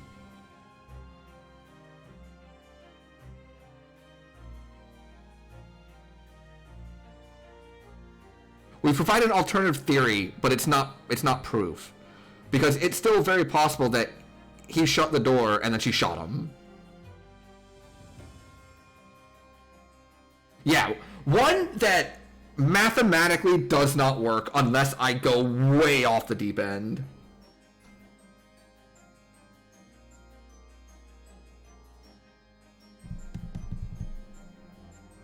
In your head it makes sense that she didn't? Yeah, no, I don't think she did. Okay, so this has to be Sholmes' blood? I've been operating on the assumption it's been Sholmes' blood this entire time. But, like, is it? Okay, enough of this. Let's go back to the game. Sorry. Count bullets. Why, George, count bullets? Oh dear. He noticed then. Huh? What's everyone talking about? Counsel. Yes, sir? Tell the court how many bullets were found at the scene of the crime. 2. Correct. The first hit the victim in the back, ending his life. The second struck the detective, Mr. Herlock Sholmes, on his arrival at the scene. Okay, chat. What is the best way to go up to a colleague / friend of yours and be like, listen, I need to see what color your blood is? Because, like, I don't know a proper way to do this. But Sholmes, I need to see your blood, because I need to know if it's green or not. Like, this is very important to the case. Sholmes, can you just, like, prick your finger for me? Like, I don't need a lot, just a little bit. Do you have some, like, bandages? Sholmes would instantly comply.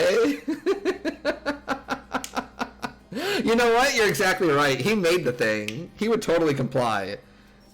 He'd be like, how much do you need? And I'm like, no, just prick your finger a little bit, let it well up. Totally normal question. The types of questions that Ace Attorney makes us ask. This game is so good. See, compared to the first trilogy, one of the things I love in these types of visual novel murder mystery things is I love getting to just stop and try to work through what the hell exactly happened with, like, wild theories, right? We had a great time with the Zero Escape series with that. We had a great time with Somnium Files with that. I had a great time with the Danganronpa series with that. This one's really cranked up that compared to the original trilogy. Like, I'm working very hard trying to figure out what's happening. I love this game. I know there's suppling, but Sholmes, I need your blood, friend. Do you have any, like, bandages? You just had surgery. I'm sure you have, like, a bandage, right? Like, that would work. We've established it works on, like, old blood, because we still have the Mason's blood that turned purple. The defense presented a picture showing the damage caused by the second bullet. The bullet which injured Mr. Sholmes appears to have passed through his body to strike the calendar.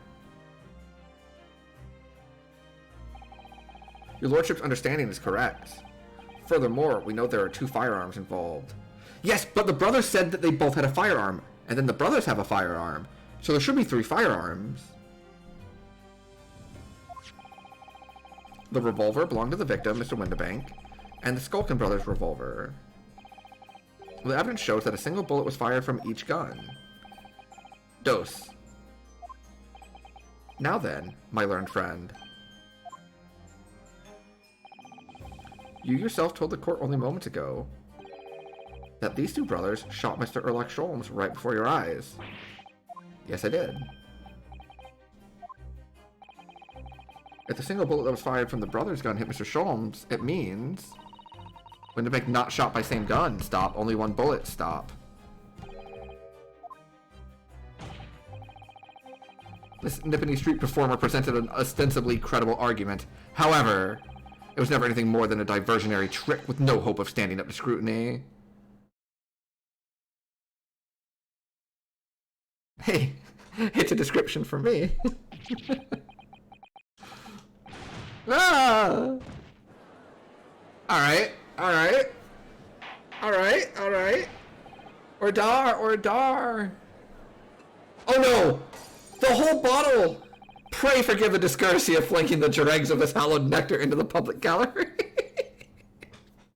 I've been waiting like 2 full cases for a pray forgive the discourtesy. Pray forgive the discourtesy of my cat running around. Lord Van Zeeks? But this court needs to open its eyes. The accused, Miss Gina Lestrade, is no ordinary little girl. Despite her young years, she can, regrettably, no longer be described as a juvenile. No, the person in the dock is far from a law-abiding citizen. She is a past riddled with criminal conduct. The truth is, the accused broke into the pawnbrokery on the night in question with loathsome intent. As we can see beyond doubt in this print which depicts her threatening the victim with the murder weapon. And I have here in my possession one more piece of evidence the prosecution wishes to present. The disc. Oh! Oh! Blood on disc. I see it. What color is it? What color is it? Don't give him to him. It's mine. That's mine. I'm sorry, miss, but anything belonging to Gilded has to be taken into evidence. Yeah, gimme. Mine. Yes, that music box disc. McGilded's music box disc. The very day before the hateful murder of Mr. Windibank, the accused attempted to make off with this article, which clearly doesn't belong to her, and with none of the subtlety of a pickpocket, I might add, but by brute force and brazen impudence. Hey Delta, thanks for hanging out. I'm glad you really like these games too. Thank you so much for stopping by. Hope you enjoy your progress through them as well. You said you were a little bit further than me. Game so good. Game good. Good game. Why is he more annoying than Edgeworth? Oh, I don't know if he's more annoying than Edgeworth. I love both of them. Van Zeeks had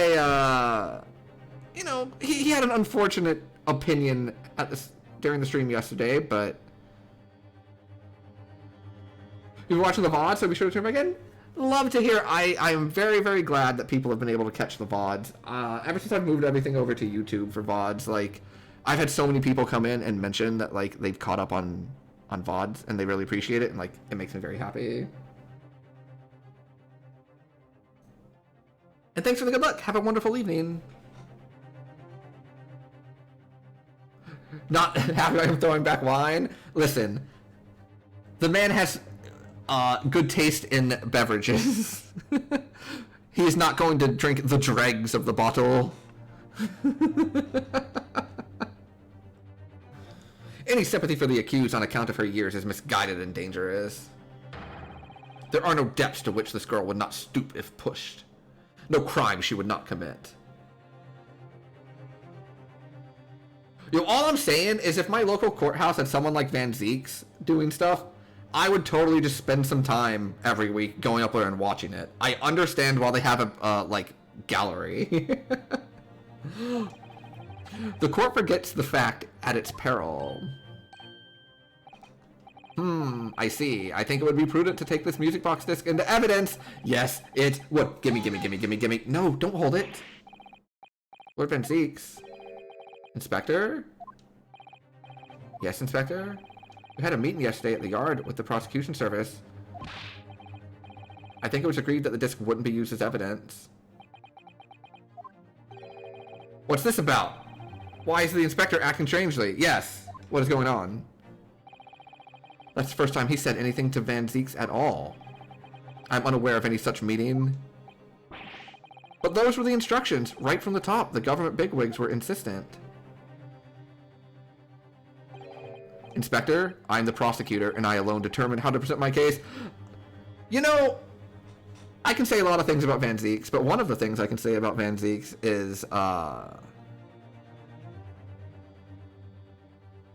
the man surely is not timid and stands up to his beliefs. The bigwig said, I don't care, I'm the prosecutor, I'll do what I want. I have a permit, it says I can do what I want.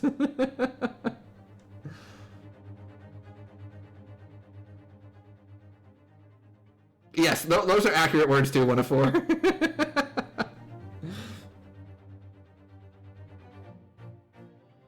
Inspector, I'm the prosecutor and I alone determine how to present my case. Your warning is noted, thank you. Yeah, some big Von Karma vibes. Shoutouts to Ace Attorney 2, where I started at, oh god, why do I have to like listen to this person instead of Edgeworth? And by the end of the game, I was popping off for Von Karma like just as much as Edgeworth. Like, Von Karma was so good. I'm sure if I finished the third one, I would feel good things about Godot as well. But I never finished the third one. I only made it to the restaurant one. Go finish the third one.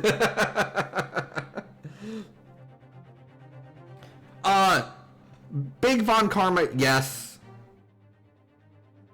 Francesca Von Karma, I don't believe so. I believe she was fantastic. Never did a thing wrong in her life.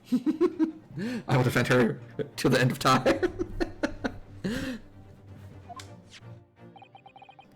The prosecution wishes to proceed with submitting this disc as evidence. Yes. Gimme, gimme, gimme, gimme, gimme, gimme, gimme, gimme, gimme, gimme, gimme. Yes. From McGilded. Prosecution has established the accused motive, opportunity, and baseness of character. Don't care about any of this. Of questionable quality? Even funner fact, there's a live action Ace Attorney show. I've only seen a clip or two, but like it's just as over the top and extra as you would hope, and it looked fantastic.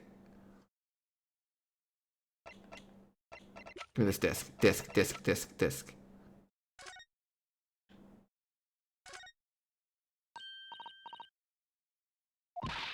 This is blood. Yeah. Is it green? Or is it not? That's the question. If it's green, I'm gonna pop off. If it's not green, I'm gonna say, aw. Alright, hold still with that disc. Can we get this done quickly, Iris? In a flash.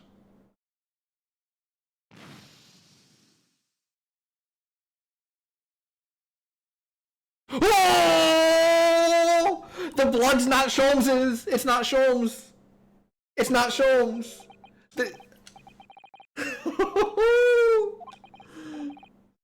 It's green! It's not the first time we've seen that. No, it's not. No, it is not.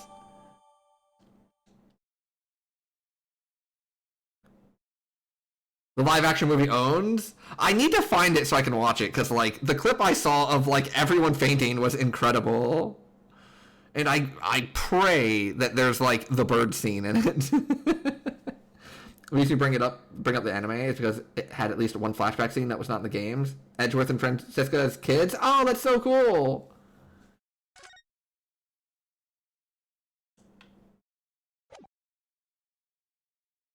Okay, alright, what does this mean? Let's, like, take a second. Green? Green.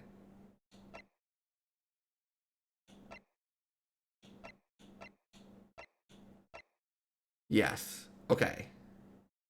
So... Oh, I don't think that tells me anything, actually.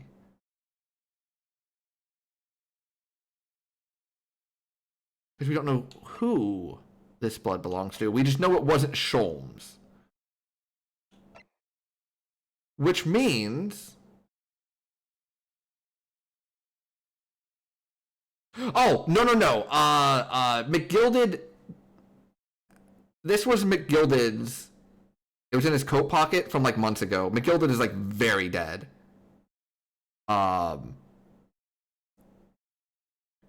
But it means that whoever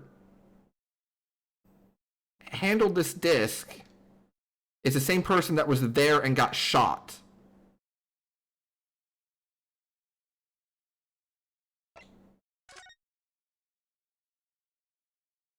And this is important because we've been operating under the assumption that that blood on the calendar was Sholmes's. But now we know it's not, which means there is definitely a third gun, which means there was definitely a third shot fired, which means there was definitely a fifth person there.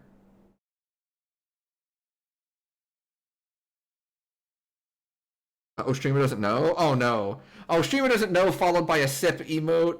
Oh, no. Okay. That's fine. That's fine. We'll know later. There's nothing more to add. Van Zeeks, I have infinitely more things to add. I'm going to talk literally forever now. I await your informed decisions and rest my case.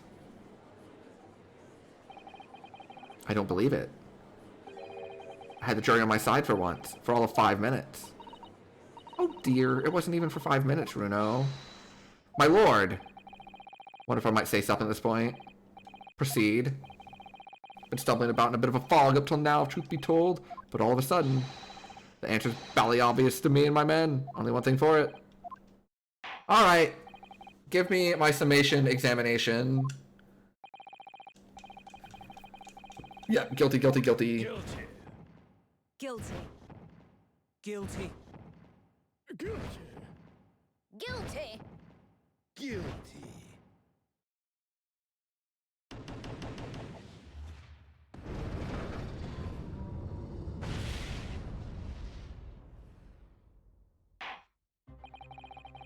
We have a consensus among the jury, it seems.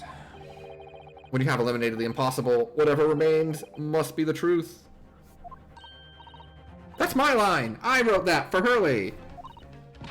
Wait, is that a Sherlock Holmes line? Because I've heard that phrase like many times.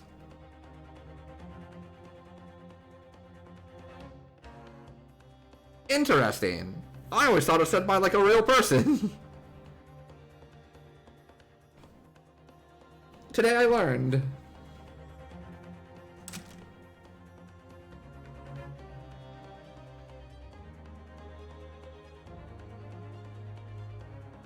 Yeah, oh sure, it's definitely been said by like real people by now, but I always like attributed it to like an actual like historical person, although I don't know off the top of my head who it would have been.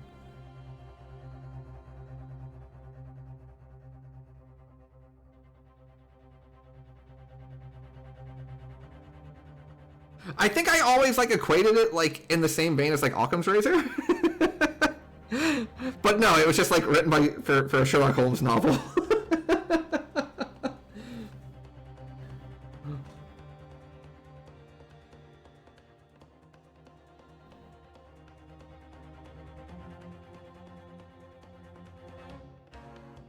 How dare you use it against us? Don't worry, Iris. I don't think we're finished yet.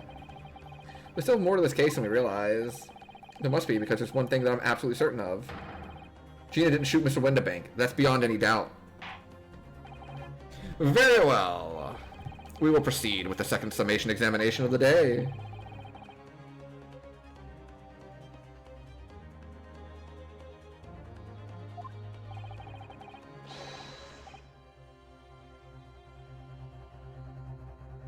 Gyarados Squadron's primed and ready for action, sir.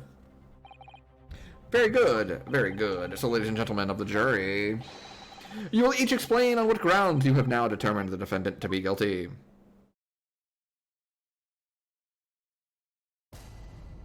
Judicial findings. The jurors' contentions. Once a rogue, always a rogue, I say. Different breed to us law-abiding citizens. As only 2 bullets were found at the scene, I would say the whole case is done and dusted. You don't need a stereoscope to see the truth here. Every which way you look at it, it was that pickpocket. I never imagined that simple operation would cause me such grief. The accused attempted a theft on the previous day. I can see I'm in for a busy day ahead. I am ballistics expert. I have seen many shootings. There's nothing I do not know about guns. Alright. Sure. It would seem there's little remaining room for doubt. Have to admit, I was rather bowled over by the argument put forward by the chap in black when that fell apart like a house of cards. Checkmate. Well, no more. Certainly need this after today. Are you heading out then, Blue Braid? If so, have a great night. Enjoy your synthy sleep. Sounds like you had a wonderful little trip, though. I'm glad all the food was delicious and the sights were wonderful. The whole courtroom is turning against me. It's not fair, Iris. That prosecutor's being mean. Just because Jenny's done some things she shouldn't have done in the past. Oh! Fun fact! I learned this somewhat recently. Apparently...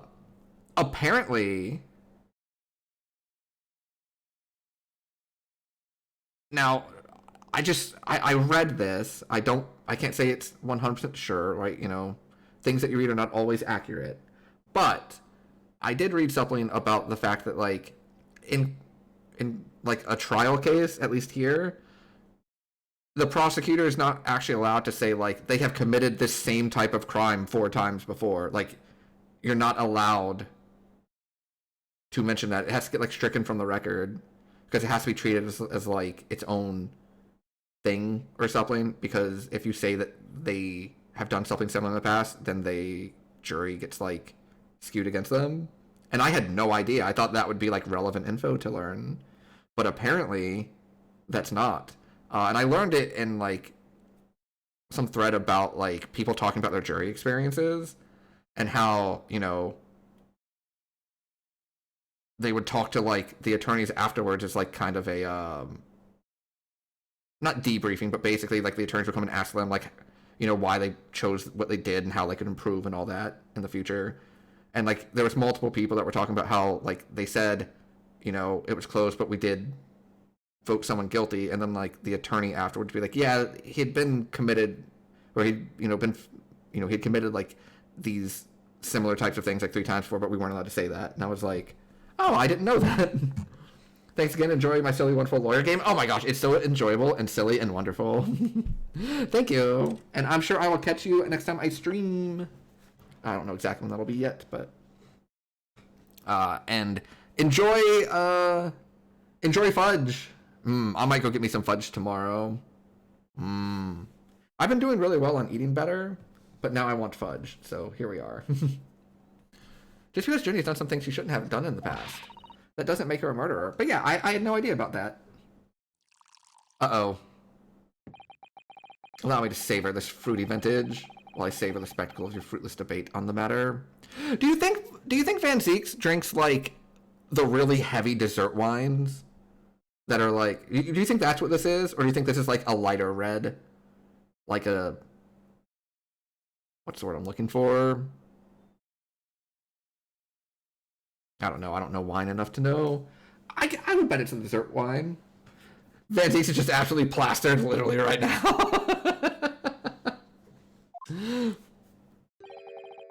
He's just extremely the most bitter cab imaginable.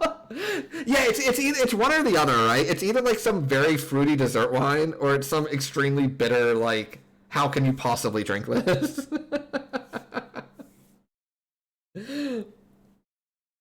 A little fruity. Here's to the truth coming out eventually.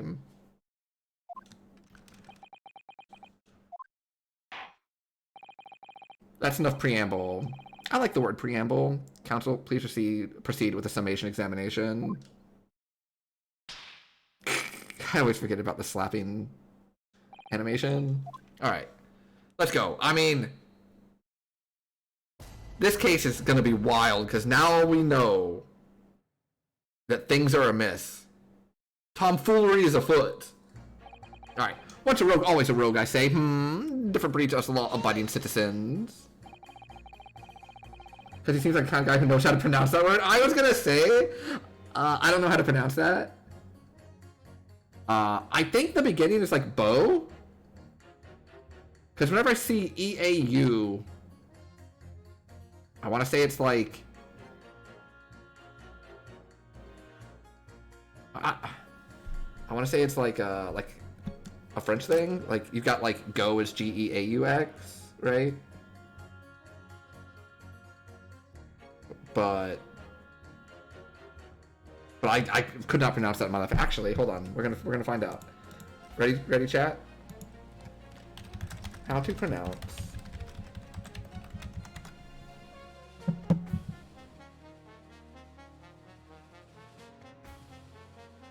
Beaujolais. Beaujolais. It was right. I was right. It was Beau. Beaujolais. Beaujolais. Beaujolais. Beaujolais. Beaujolais. Beaujolais. Beaujolais. All right, we learned. Just because Miss Lestrade has a history of pickpocketing, she must be guilty of murder. Is that what you're saying? Oh, well. Are all members of the British Army so quick to judge? I beg your pardon. Are you mocking Her Majesty's Armed Forces, the greatest military organization in the world? No, I'm simply illustrating my point. Making assumptions about people because they're a soldier or a pickpocket is wrong and dangerous. It was fun to say, Beaujolais. Well, yes, might have a point there, I suppose, but let's not forget the girl had already shown she had it in her from before. She's clearly a criminal sort through and through, can't deny it. When you say that she'd shown she had it in her, are you referring to this? Exactly. Tried to swipe that only a day earlier, Or am I mistaken? Exactly. Given that I was actually there at the time, I tried to refute that. I never actually seen the real thing. I can't wait to have a closer look at it.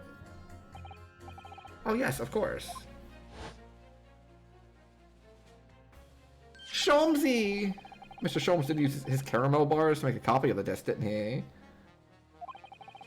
And then ordered every type of music box he could find from across Europe. We still don't know what tune it plays, though, do we? But I'd love to see how the original compares to Hurley's copy. McGilder's disc. Could it be a clue somehow? Perhaps we should examine it in more detail. It's only 2 bullets were found at the scene. I would say the whole case is done and dusted. Is the number of bullets that has you convinced? Only 2 bullets were fired, and the 2 guns that fired them have been examined by the police. When the parlor maid asks me how many are invited for dinner, I always tell her to count the table settings. Well, that's logical, I suppose. Although... sometimes after dining, crockery does go missing. 1 or 2 guests rather like the fine china. Does your employer dine with thieves? I do too. I also liked her theory that she put forth yesterday. I don't remember how it came up, but the end result was Sholmes with the maid outfit, and I thought it was funny. If there was another bullet somewhere of which we were unaware, I'd have to reconsider my position. A 3rd bullet? Could that be possible?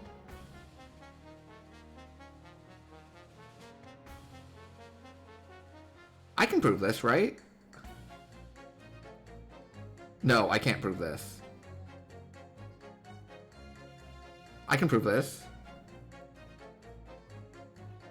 The blood on the disc matches the blood on the calendar.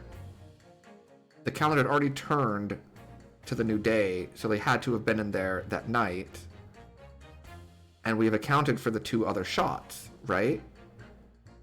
So therefore, there has to be a third bullet. But how would I prove that?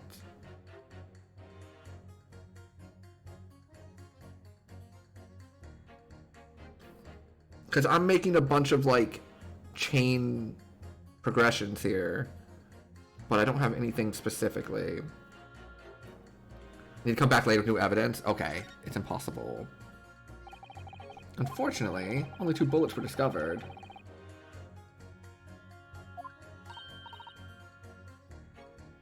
Sholmes, buddy, you're gonna have to go back into surgery so we can remove the bullet from you. And Sholmes is like, no, not again. Actually, Sholmes is probably like, I'm on it. I don't imagine the Goodman of Scotland Yard would have overlooked anything. Do they have metal detectors? Like little wands? Could we just like wand over his abdomen? Sholmes would wheel in an operating table. And I don't imagine the Goodman of Scotland Yard would have overlooked anything. If I missed a bullet while I was cleaning his lordship's office, well, I should receive a sound scolding, I don't doubt. He should receive a visit from the police, perhaps. Sounds like a crime scene. A third bullet? It would completely turn things around if there was one, wouldn't it? Do you think we might find one lying around somewhere? You don't need a stereoscope to see the truth here. So if I've understood correctly, you need 2 pictures. Yeah, one of my favorite things, and favorite is used sarcastically, just to note, in these types of games, is like the inevitable line of, well, the police wouldn't get it wrong, would they? And it's just like, oh my god, have you seen them? Yes, they would. Many times.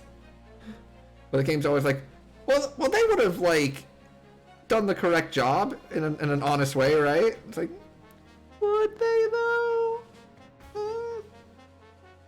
So if I've understood correctly, you need 2 pictures, a left eye one and a slightly different right eye one. Exactly. Then you can see the scene in 3 dimensions like this. If you have 2 bullets, I don't suppose you can see anything useful with them? I think you'll find that no matter how much you squint, the truth of the situation always looks the same here. The only person who could have shot the victim is that girl in the dock. How can you be so sure of that? Think about it. The Skulkin brothers shot the great detective, didn't they? Yes, that's been mentioned once or twice. Well then, surely it's coming into focus now, isn't it? This is a waste of time. I'm not going to change this man's mind anytime soon. Never imagined that simple operation would cause so much grief. Would you please stop muttering about things that have nothing to do with this trial, sir? The defendant's life is on the line here. The thing is, I couldn't really say that it's nothing to do with this trial, to be honest. What? I mean, there's no question the man was shot. But the bullet had simply vanished from his stomach? Wait!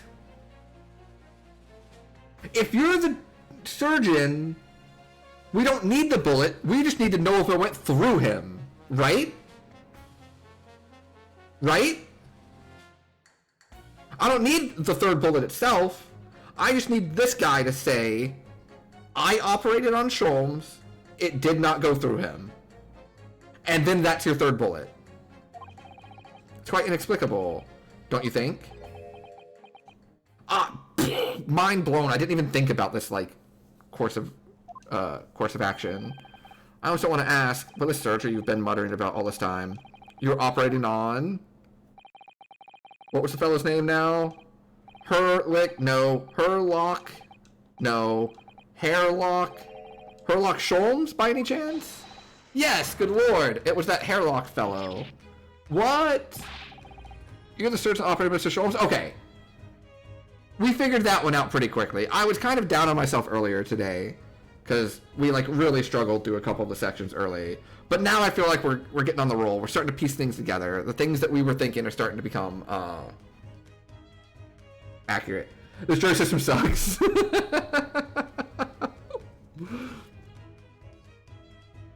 Yeah, I feel like if you want to make it a little bit better, what you do is instead of just like calling 6 people at random and they do it, you call like, 40 people and then, put them through their paces and make sure that they're capable of being on the jury and being unbiased and like know what's going on and stuff. And you send everyone else home and you just use like the remaining people. That's right. Using the very latest anesthesia techniques, I might add. It was a fairly major op, I can tell you. This is crazy. Did the bullet go through? Did the bullet go through? Did the bullet go through? Did the bullet go through? Did the bullet go through? Did the bullet go through? They said he'd been shot by some criminal or other, so I opened him up like a shot. But the funny thing is, I went over his insides with a fine-tooth comb and couldn't find the bullet anywhere. So I'm afraid I had to throw up my hand and just stitch the fellow back up. Hate to state the obvious, but... Yes. Surely that's because the bullet is still at the scene of the shooting. Counsel for the defense is correct. As is clearly shown in this photographic print. The bullet the Skulkin brothers fired at Mr. Sholmes hit him in the stomach region, then exited his body and lodged into the shop wall where the calendar was hanging. No, it didn't! It's really quite simple if you consider the problem three-dimensionally. Who do you think I am, son? Juror number 4 is about the best I can do. As soon as I saw the wound to the man's stomach, I flipped him over. Like a pancake? Are you saying that you checked his back? Of course I did. And there wasn't a trace of injury. No sign the bullet had left the body at all. Ah! That's the point. The only logical conclusion was that the bullet was still somewhere in the man's innards. Which is exactly why I said about slicing him up. And I'm still none the wiser even now. How many times do I have to say it? Can somebody please explain how it happened? Can someone please solve the mystery? It's almost as much of a mystery as how this jury was put together. The mystery of where that bullet ended up is infuriating. Where's an expert when you need one? Hold it! Mr. Sholmes' surgeon's on the jury? I've experienced some coincidences recently, but this is ridiculous. I'm as surprised as you are, but there's no question. Mr. Sholmes was shot. That's what the police told me when they brought him in. He wasn't Wait! No! Hold on.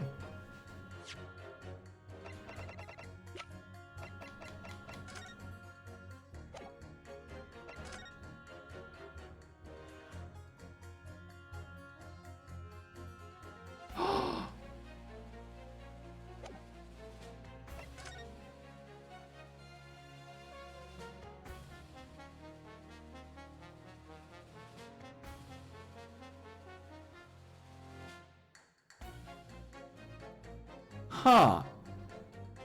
I did notice a thing. I'm looking at the glass lamp between the two pictures, and one's broken.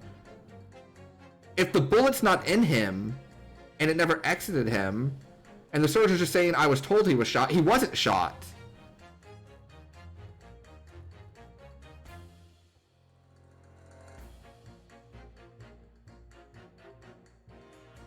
It could have just been like shards of glass maybe or something, right? Because it was like right here. So they point the weapon from behind the counter and fire. It hits the glass explodes. Some of the pieces hit Shoals, but the bullet hits the calendar. No, that's not right, because we need there to be a third bullet. No, I think I'm on the wrong track again. I think I'm overdoing this now. Because we need there to be a third bullet. We want there to be a third one.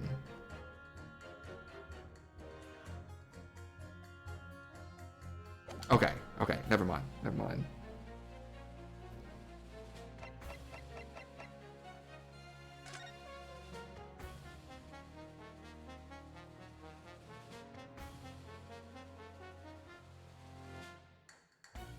Oh, we know that can't be the case because we were with Sholmes. When it happened. Like, we walked across the street. Yeah, the lamp is broken.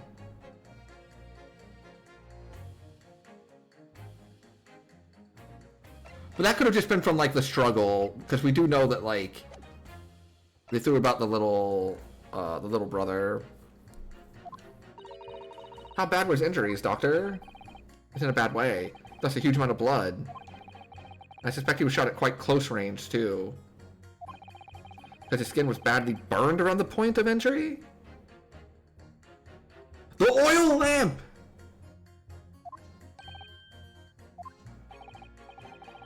I flipped the fellow over and examined his back, but there was no sign of an exit wound.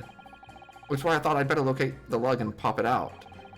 Yet you say you found no bullet inside the patient. I wouldn't have done, would I? Because it's in the wall of the pawnbrokers. How did it get there? I need someone to solve this mystery before it drives me to insanity. If only there was some expert in ballistics who could help, even if he looked extremely untrustworthy.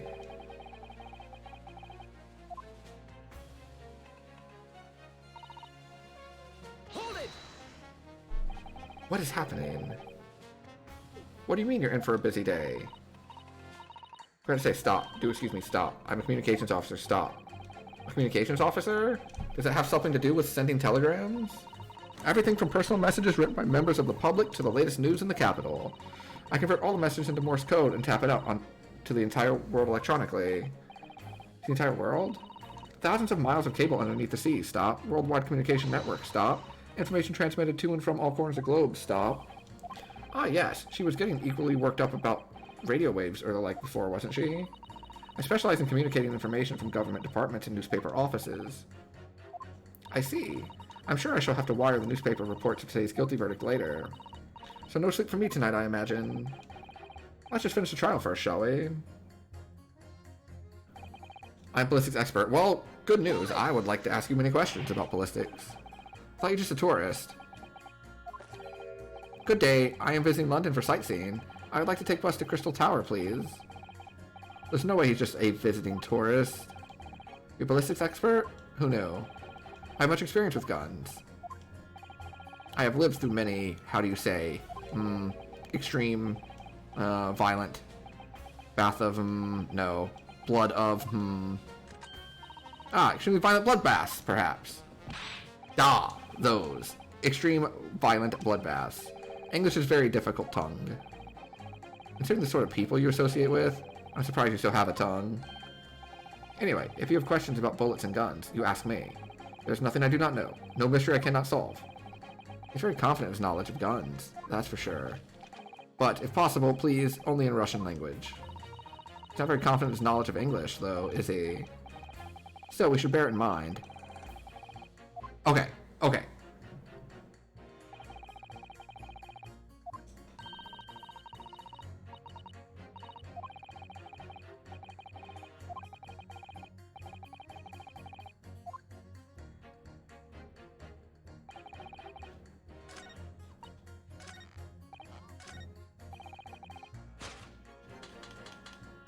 Objection!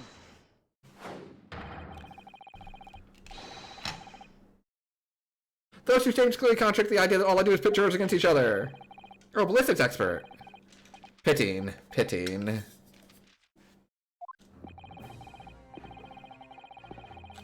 That was funny. On that question, Mr. Sholmes was shot by one of the Skulkin brothers.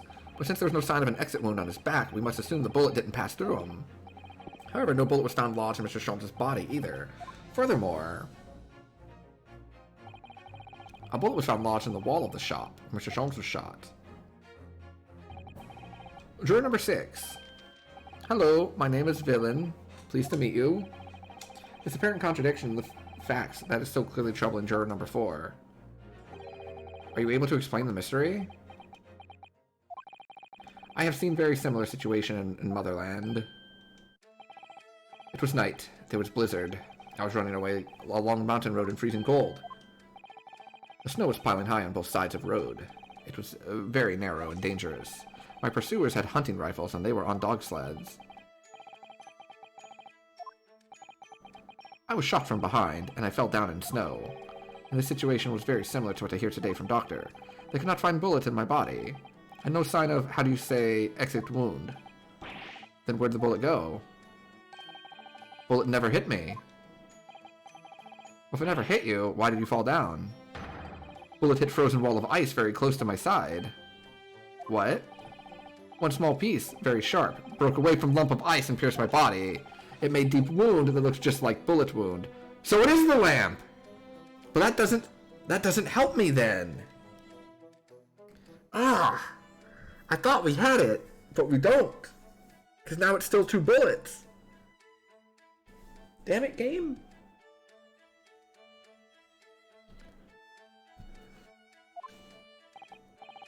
Good gracious. Of course, piece of ice quickly melted inside me, and that's a solution to mystery of disappearing bullet.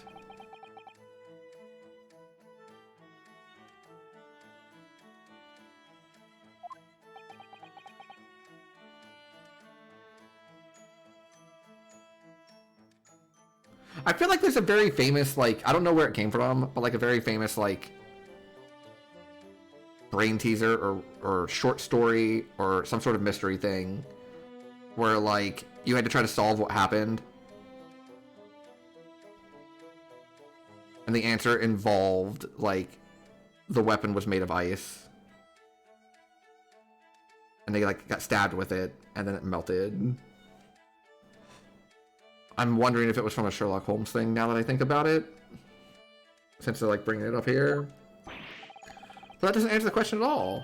The shooting happened in a pawnbroker shop.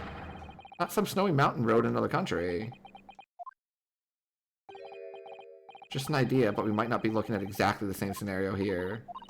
Bruno, where exactly was Hurley shot again? In his stomach. Well, that's precisely where he always wears a little pouch on his belt. A pouch? Might have noticed something like that. Yes, a pouch? It's where he keeps 3 glass vials of very dangerous chemicals that he uses in his investigations. What? Doctor, where's the pouch Mr. Sholmes was wearing? Fellow had nothing like that on his person when he arrived at the hospital. If I may. Lord Van Zeeks? Well, I realize it's forbidden for the prosecution to interject during a summation examination. I should inform the defense that I have the pouch in question in the antechamber outside the courtroom. As I understand it, when the police arrived on the scene and found Mr. Sholmes injured, they removed the pouch in order to assess the wound.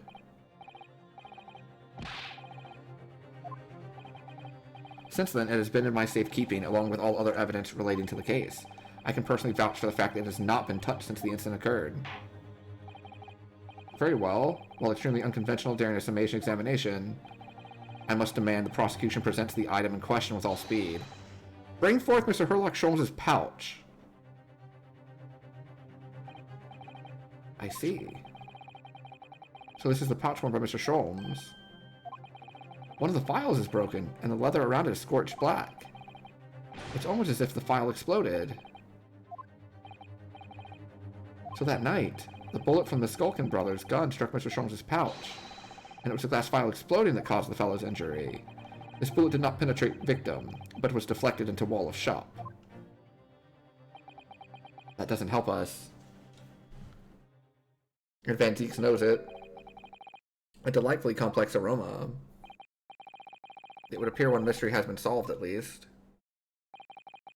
Though it has no bearing on the truth of this case. The bungling and burgling brothers shot the detective, and the accused shot the pawnbroker.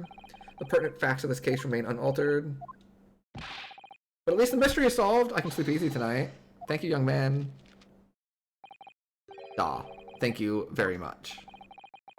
Glad I could help. Dude's bearing on the conundrum just solved. The court will sequester this scruffy pouch as evidence.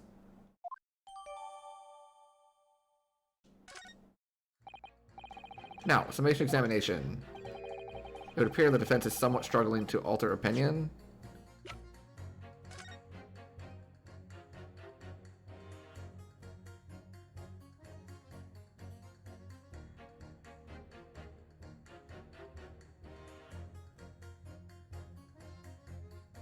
Wait! What's that? Really scorched badly? The strap is broken? This must be where the bullet hit? Let me see? Let me see! The 3rd bullet! It does help us! Behind where the broken file was, do you see it? The Skulkin Brothers bullet! What a stroke of luck that it hit his pouch. This is an amazing discovery. What this means is there were 3 bullets fired. We found exactly what the juror was talking about. The 3rd bullet. It's time to press the juror again, I think. The 3rd bullet is real. Oh my gosh. Oh my gosh.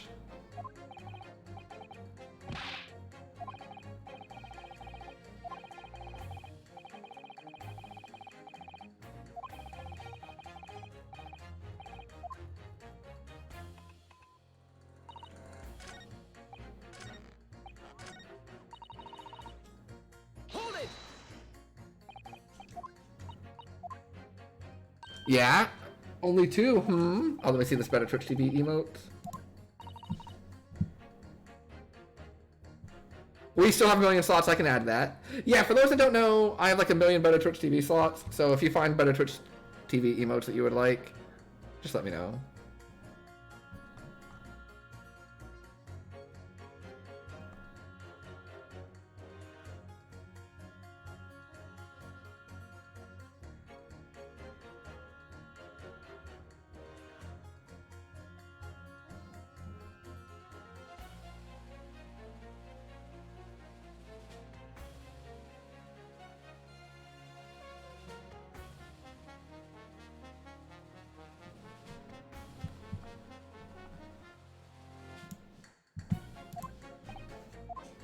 Yeah, I got it for you.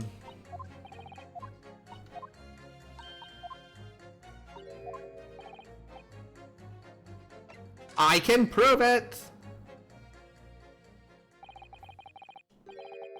Allow me to show you then the 3rd bullet. Take that! Here it is. We discovered it just now. Yes, on the night in question, Winterbank's pawnbrokery, another bullet was fired. What is this new trickery, you Nipponese conjurer? Where did you find that bullet? It was lodged inside Mr. Sholmes' pouch. What? This pouch was removed from around Mr. Sholmes' waist before he was taken to the hospital, and since then it has been touched by no one. Do you mean to say the shot fired by the Skulkin brothers that night? Yes, as your lordship has surmised, it hit this pouch. But that makes no sense whatsoever. We already know the whereabouts of the bullet fired at Mr. Sholmes. It's clearly visible in this photographic print. 2 guns from the scene have already been submitted into the court record as evidence. Yes, that of Mr. Winterbank and that belonging to the Sulkin brothers. An examination of both guns revealed they each fired 1 shot. A 3rd gun! That's right, we now know that on the night in question, 3 bullets were fired. However, only 2 bullets were fired from the guns recovered from the crime scene, and until that incontrovertible inconsistency is somehow explained, we cannot and must not pass judgment. Ugh! Ah! Oh, he's so extra.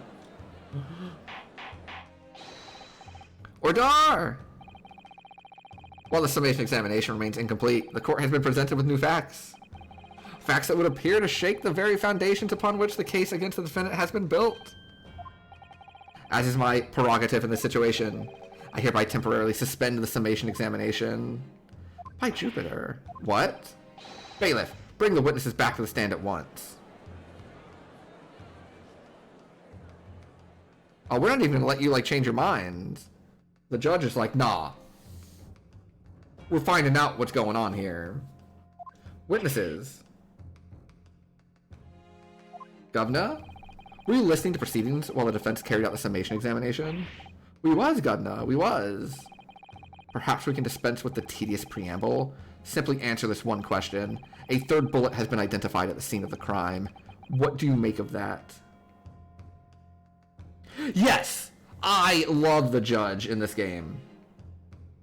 Yeah, this one and the one from the prologue. They take no shit, and they're not like, you know, smitten with every piece of witness testimony, and they don't like show favoritism.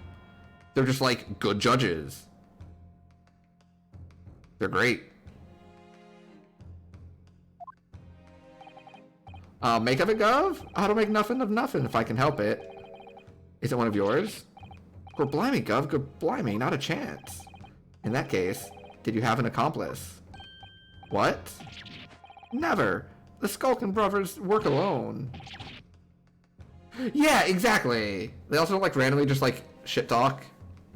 Yeah. They don't like show favoritism towards the prosecution all the time. That's our trademark. How soon we forget poor Sulky. Only 2 of the bullets from the crime scene originated from the firearms we have in evidence. The 3rd bullet was fired from another gun. Where is it? Lummy, that's an Ed Scratcher. Counsel for the defense. Yes? I should like to hear your thoughts regarding these new developments. The 3rd bullet, and the mysterious missing firearm from whence it came. Thinking back over all the testimony we've heard, all the evidence we've seen, I think I'm starting to form a picture of what really happened that night. My lord, I think it's clear what this 3rd bullet tells us about the Skulkin brothers. They had a secret accomplice, they had another gun, it had nothing to do with them.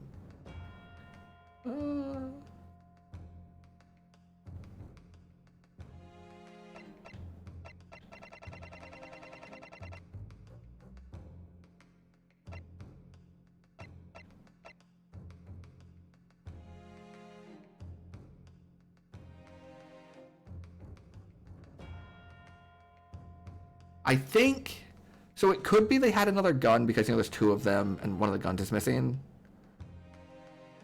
And so, but I don't think that's what it is. Oh, that's right, they were caught immediately. They like basically ran out into the people. That's right, that's right. Then they had an accomplice. There was another person. Yeah, there was a 5th person. On that night at Windibank's pawnbrokery, the brothers must have been working with a 3rd man. The witnesses are clearly doing their best to cover up the existence of this accomplice. And I know who that is, I'm sure. I don't. Oh, yes I do. Yes I do. I'm sorry. Yes I do. It's their 3rd brother, who I think we like insinuated was like juror number 6 just a minute ago, or like last stream. But I don't remember like what that was based off of.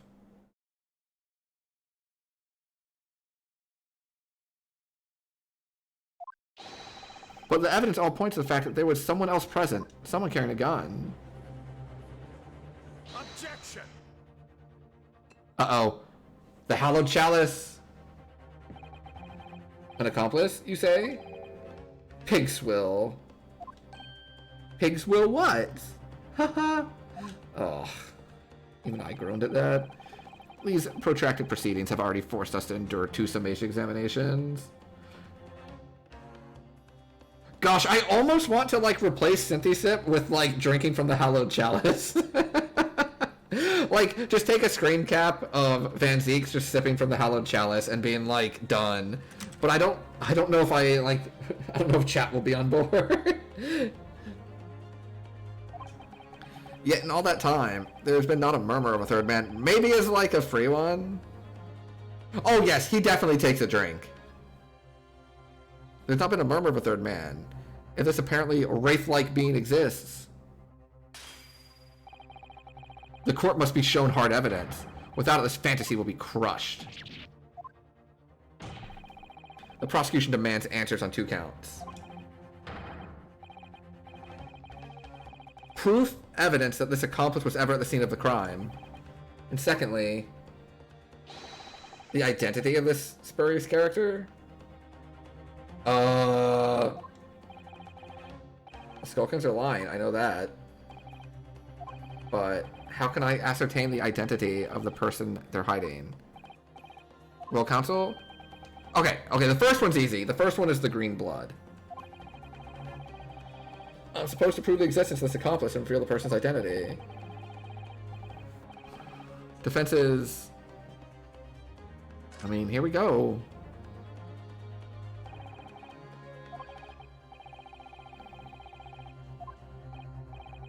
My Nipponese friend, despite the swimming eyes, you seem to think you have something to say. This promises to be interesting. I'd push forward now. There's no other option. I need to use every single piece of evidence available to me if it will make a difference. In that case, counsel, I would ask you to present the evidence without delay. On the night in question, in the moments leading up to the death of the victim, what proof have you that there was a third intruder present at the scene? This one's easy. Take that! Yo, have a great night, Tess. Thank you so much for hanging out. Have a good sleep. Have a good day at work tomorrow if you do end up going. That portfolio again, is it? Do you expect the court to rifle through your papers itself? Be more specific. You claim one of those blood samples proved the presence of this third intruder. Which one is it? This one. Take that! What am I looking at here? There appears to be some green paint or such like around the bullet hole in the middle of the calendar. That's a bloodstain, my lord. A bloodstain? Green blood? Curious, even for you. Is the court to understand that the intruder was some unhuman creature? It's something developed by Mr. Herlock Sholmes. Wow, the great detective? New invention! Stop. Not yet appeared in stories. Stop. It's this, you see. It doesn't have a name yet, though. This fogger sprays a chemical that reacts with different elements in people's blood to change its color. The color changing or inator. Different elements of people's blood. Oh, I missed out, like, when Herlock Sholmes was in, speaking of, like, a Phineas and Ferb reference, I missed out during the times when, Herlock Sholmes was not in his overcoat to be, like, a detective, and then he puts the overcoat on, and I go, the great detective! Yes, everyone's blood is slightly different, you see, because it's made up of different elements. So by seeing what color it changes to, you can tell in a flash whose blood it is. Ooh, that brings a whole extra dimension to looking at blood. Talk of blood in courtroom. Stop. Very exciting. Stop. As an example, this one shows the blood of the victim, Mr. Windibank. A striking blue. Yes, so you see, the green color of this bloodstain on the calendar shows that someone else was shot in the main part of the shop. Now hold fire, young man. Could be from some unrelated incident. Nope, the date. No, it's not unrelated. The date shown on the calendar is the date on which Mr. Windibank was killed. And we know it was after closing because it was... They pulled the number down. It was already the next day. By golly. Therefore, we can assume that whoever was shot on the same day. And whose blood is it? Well, the Skulkin brothers in the stand don't appear to be suffering from any gunshot injuries. Which means it must be the blood of somebody else. The third intruder, in fact. Whose identity the court is still waiting to hear? You can't delay this any longer, my learned friend. Who is this alleged third intruder? Oh.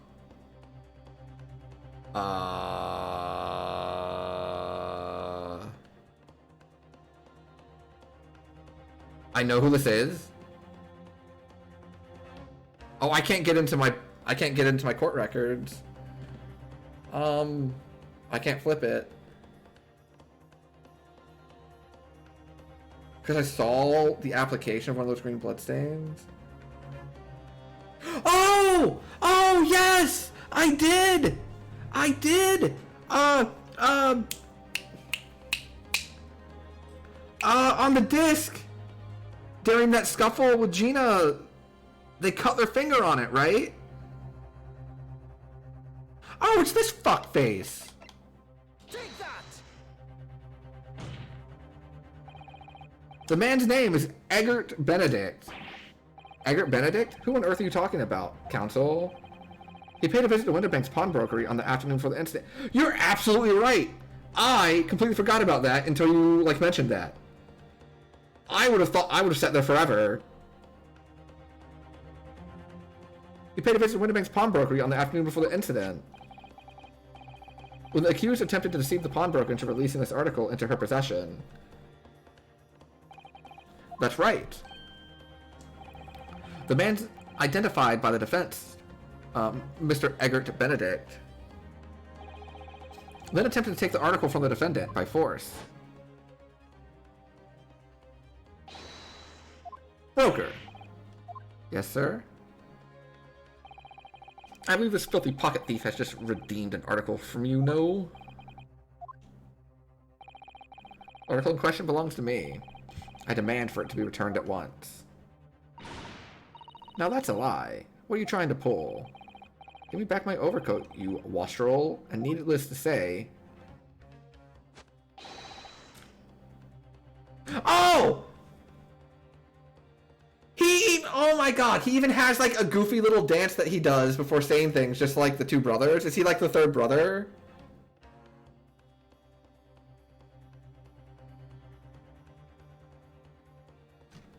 Any music box discs too.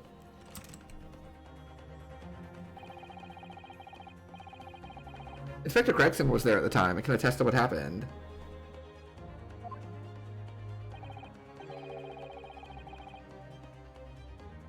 In the end, it was the inspector himself who took the disc. Can you corroborate this account, Inspector? They even said their brother looks just like Gregson, and if you look, Gregson and that guy, the hair color's different, but like, it looks like their face is pretty similar. Or maybe I'm just making shit up now. That's more or less what happened. In the interest of being thorough, I asked Windabank for a print showing the fellow. Taken from one of his red-handed recorder things. That's him talking to Mr. Windabank that morning. And you claim this man is the brother's accomplice? Well, Mr. and Mr. Skulkin? Never seen the geezer before in me life. On me life, Gov, on me life. I never seen him. Well, somewhat unsurprisingly, it appears our witnesses disagree with the assertion. I'm sure your lordship recalls my learned Nipponese friend's actual assertion, which was that he could prove the identity of the alleged accomplice? Yes, and I can. Then show us the evidence! I agree. We must see proof that the clean-cut gentleman in the photograph is the filthy criminal you say he is.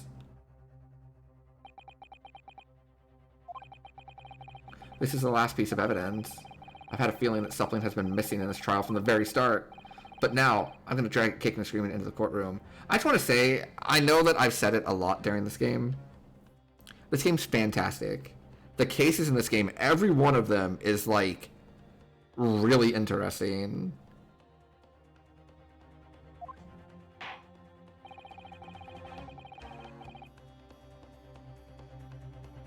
Are you ready to present your answer to the court, then? Yes, my lord. The defense will present the evidence now. Proof that the man pictured in this photographic print was, in fact, the person struck by the third bullet. Take that! Thank you for the tip, Bampy, because I think I would have blanked on that for a long time. I don't think I would have got that. And as soon as you said it, though, it kind of, like, clicked. I was like, oh, yes, I did see someone, like, bleed on this disc. As I mentioned before, on the afternoon of the day in question, the defendant attempted, deceitfully admittedly, to reclaim this disc from Windabanks, which is when the aforementioned Eggert Benedict appeared on the scene, I believe. Sounded like it, like you said, streamer slept since then. Yeah, because it was, that was like, gosh, well over a week ago, I think. Pretty close to it, at least. Yeah, because it wasn't last stream. Yeah, I think it was like exactly a week ago. Because we played Persona on Thursday. Yeah. This man then attempted to purloin the article from the defendant's possession. That's correct, my lord. I myself was present at the time. It was following this that a minor incident occurred. But of course, sir, here's the disc for you. Very well.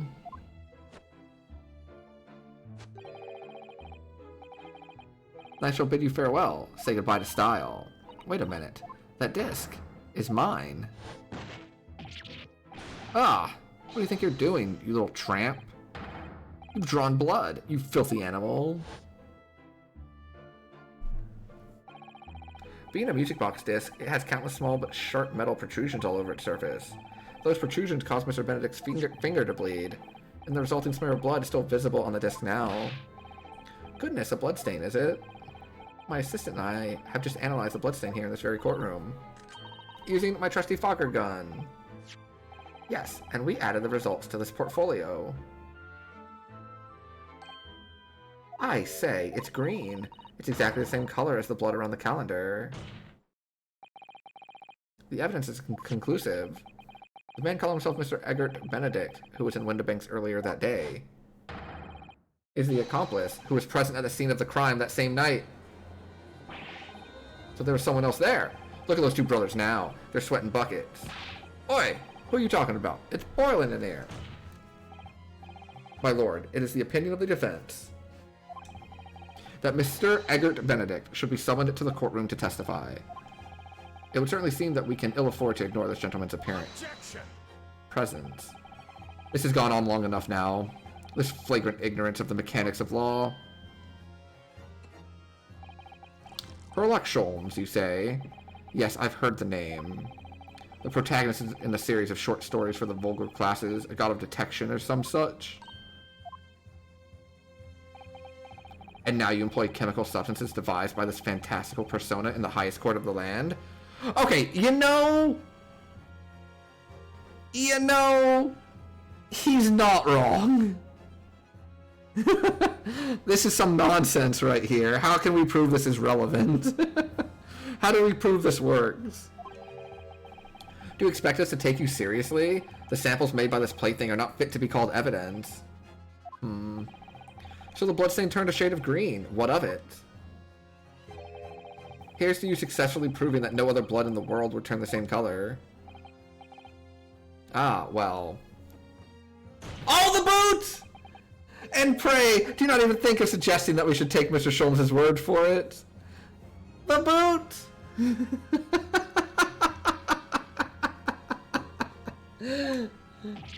Ah! Is he right? Is Mr. Sholmes' concoction? I don't know. I mean, he is a great detective. What are you talking about? We can't let him get away with that. I knew it would come to this. Of course Mr. Sholmes' invention isn't going to be recognized by any official body. But what other choice did I have? I just remembered what Father Christmas over there said before. How he was temporarily suspending the summation examination. In other words, the examination isn't over yet, is it? Good grief! What did you just say, young girl? And in the summation examination, the decision as to whether or not the trial continues is in the hands of the 6 jurors, isn't it? So the way I see it, it doesn't matter what certain other people think of Hurley's invention. At least, not for now. She's right. Young lady, you have quite the devious mind. It really just comes down to one thing. Whether these ladies and gentlemen of the jury are convinced by what you say. Is that about right? Or did I misunderstand, Sapling? Unbelievable. Mr. Sholmes' partner is a force to be reckoned with. Iris Wilson, sharpshooter. After that shrewd, preface of the situation from an entirely unexpected source. Maybe priestess? Unsure. It must be acknowledged that the previous summation examination has yet to reach its conclusion. This is absurd! Ladies and gentlemen of the jury, the court now looks to you for your final leanings in this matter. As proud citizens of Her Majesty's Britain, I'm sure you will come to fair and just conclusions. So then, state your final decisions in turn, please. Not guilty. Not guilty. Guilty. Not guilty. Pew pew pew pew pew pew.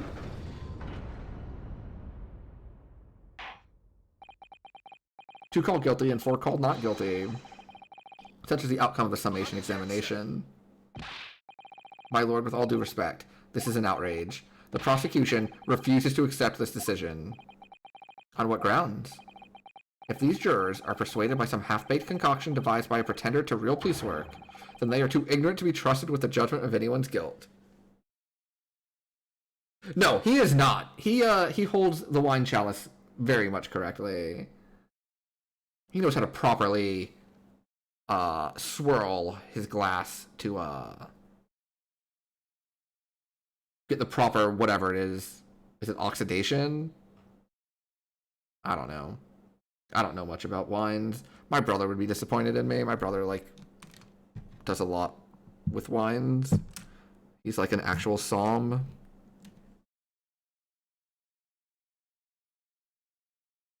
Oh, you're saying he's holding it incorrectly?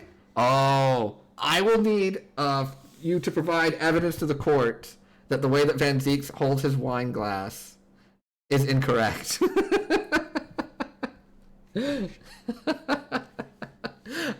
Can confirm? Oh no, we have witness testimony backing you up. Oh no, you're not supposed to hold it like from the bottom like that? Like in the palm or whatever? It always seems so fancy. I'll have to see the next time he does it. I'm sorry, Lord Van Zieks. Well, the outcome of the summation examination cannot be ignored. I object! On what grounds? Because it's devastating to my case! Ah! Ah! It can be held by the stem. If it's held by the bolt, it could affect the temperature of the drink and alter the taste. Whoa, no shit! For real? You're warming up the wine with your hand? Whoa! I had no idea! Interesting. That's fascinating. So you always hold it by the stem so that, like, it maintains the proper temperature. We find ourselves in a rather awkward situation. The defense has very reasonably requested the subpoena of a new witness. But sadly, I fear that will be impossible. What? The name the gentleman gave for himself, Egbert Benedict, is quite clearly false. I don't believe it. Just I've managed to prove the man was there that night. Could I say something? Who was that, please? It was me, my lord. Turn number 5? What have you to say, madam? If possible. Inspector? Me? I wonder if you might show me the photographic print again. The one which the gentleman has shown? I find it so funny the doctor still says guilty. My guy, it's your whole thing that helped us.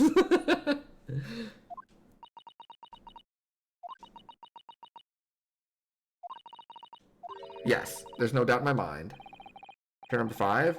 You don't mean to say, you know this man? Yes, I know him.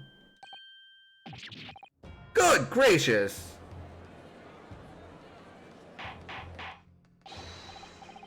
Ordar! Turn number 5. How on earth? I'm a communications officer. Stop. As we can clearly see, the gentleman in the photograph is... Stop. Also a communications officer. Stop. He works in my office. Stop. A very talented operator, in fact. Stop. He's in the communication station now. Stop. Tapping on the telegraph. Stop. This doesn't seem right somehow. I can't put my finger on why. It doesn't feel right. I still feel imagine the accomplice will be some hardened criminal. It's so unexpected to find out he has a respectable job by day. I suppose that's it. I suppose that's why I felt something was wrong. The gentleman is at London's communication station. We should be able to subpoena him within the hour. Lord Van Zieks, if you please. Yes, my lord. Make the necessary arrangements with all haste.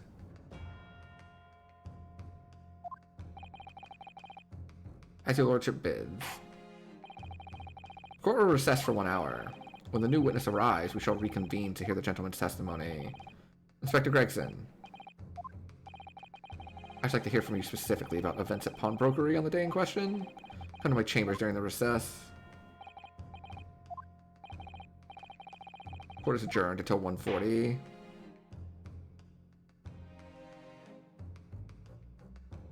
To be continued. Alright, so... we figured some stuff out.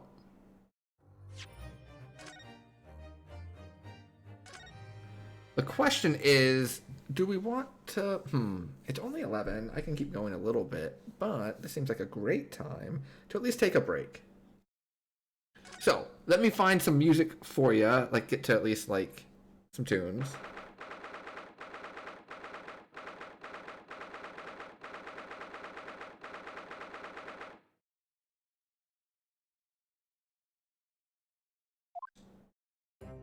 Okay.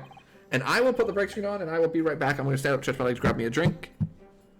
And we'll see what comes. We'll get a little bit more done today. I doubt we'll finish it today. Seems like there's still quite a few things to figure out, so Well, that's okay. We can always just finish it next time. But I will be right back. I want to thank you all for hanging out.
All right, I'm back.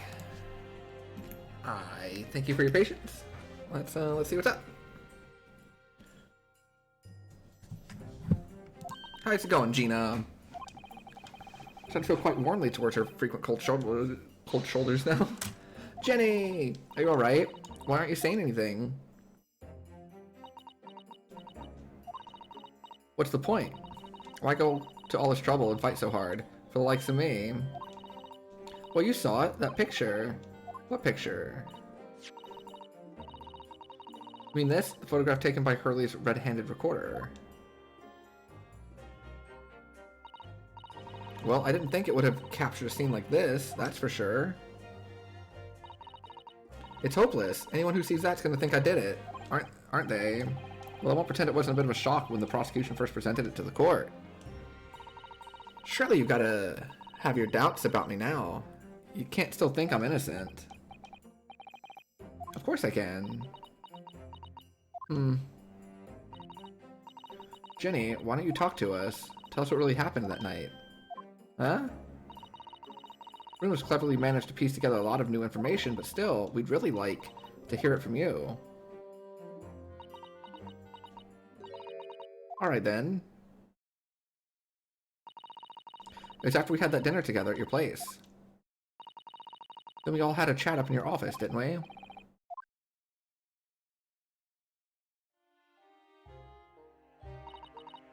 After that, I just couldn't get to sleep. So I slipped out and went down the street to the 2-to-1 to Windibank's place. I had to know if Iris' story was there or not. The Hound of the Baskervilles. I don't know what it's about or nothing. But if you ask me, there's something in it that Sholmes don't like. Something what he don't want people reading.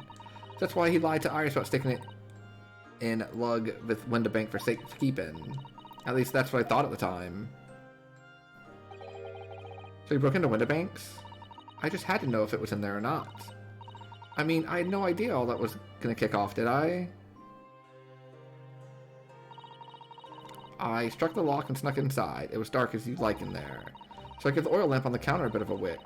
And that's when... What do you think you're doing? Ah! I nearly died. I did. And next thing I knew...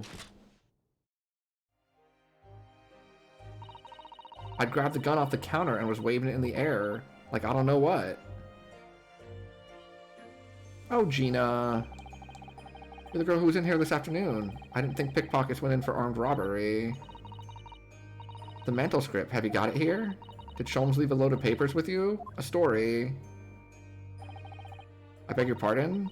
The Hound of the something or other. If it's here, I want to see it. I'm sorry, young lady. But I'd sooner die than relinquish an article belonging to one of my customers. I don't want it. What would I do with it anyway? I just want to see it's here, that's all. Oh, you want to see it, do you? I want to know if Sholmes really pawned it here or not. Please, just let me see it and I'll go.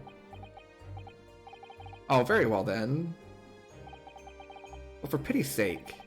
Stop waving my gun around, would you? So then old Cove unlocked the storeroom door and we both went inside. And it was there alright. The mantle script. Sholmes weren't lying after all. You did all that just to check for me, Jenny? Anyway, then there was a bit of a kick-up out in the main bit of the shop. The Skulkin brothers arriving on the scene. What was that noise? Someone's breaking in. Dear me, is there some burglars convention here tonight that I don't know about? I think I forgot to shut the door behind me. Sorry. I better go and take care of it. Could I possibly have my gun back? Oh, well, I'll come with you. Now don't be foolish, young girl. You must stay right here. Don't leave this room under any circumstances. And with that, he took the gun out of me hands and walked back into the main room. I hung back in the storeroom, like he said, straining my ears in the dark to hear what was going on. Sounded like they got into a bit of a scrap. Started to think I should help, see? So I was just about to go out the storeroom myself when... Bang bang? I heard a couple of shots go off. 2, I think. Almost at the same time. And then there he was, right at my feet, lying face down on the floor. I was right next to the storeroom door, so I slammed it shut and locked it quick as you like. Because you thought whoever had shot Mr. Windibank might come for you? Yeah. So I went to grab the old Cove's gun. Figured I'd put up a fight at least. But when I got a better look at him, I knew. Windibank was a goner. I felt funny in my head all of a sudden, kind of dizzy. And after that, I don't remember nothing. Oh, she passed out? That must be when you passed out, Gina. If I hadn't done what I'd done, the old Cove might still be alive. Did you tell the police everything you just told us? Of course I did. But they didn't believe a word of it, did they? All they said was if I kept telling lies, it'd make things even worse for me. That tracks. It'll be alright, Jenny. Don't worry. Just stay strong a little longer. Runo's about to put the real culprit through the mill. That Cove, what was there in the afternoon? That Eggert Benedict? I still remember how he looked at me, like I was nothing. He was there that night. We don't know his real name yet, but I'm convinced that he's involved somehow. Anyway, thank you for telling us what happened, Gina. I appreciate your honesty. You what? You can leave it all in Runo's capable hands now, Jenny. Mr. Naruto. How come you trust me? I don't get it. You've never had someone believe in you, Jenny. I mean, have you forgotten what happened here before? Come on, it was only 2 months ago. Me and McGilded, we told you a whole pack of lies. And you got the bog trotter off with them, even though he was a killer. No, I could never forget that. I do too. I did what I thought was best at the time, but the pain of that error of judgment doesn't get any easier to bear. Still, don't forget that I also made you a promise.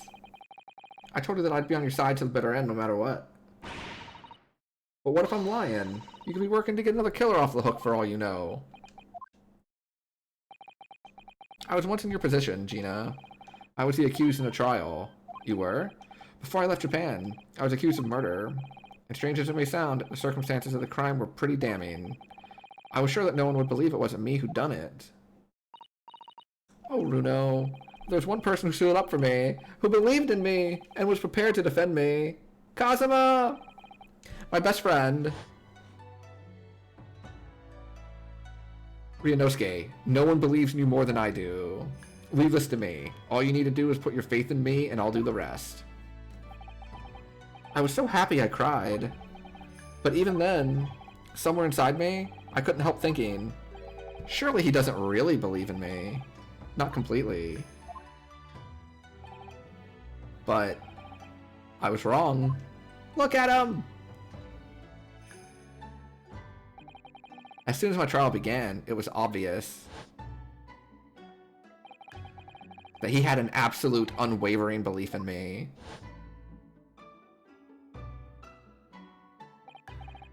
And in turn, I developed an absolute unwavering belief in him.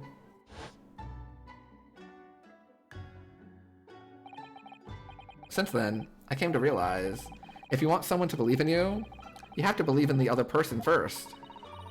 What are you saying?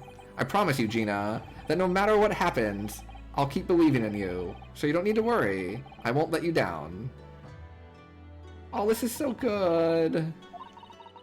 Even though I'm a diver and a no-good liar, you're not like McGilded. I know that. That's right. You're a friend, Jenny. Iris, we know you better than you think. And we've come to the conclusion that you're someone we can trust. That's really all we need to know. Exactly. Mr. Naruto?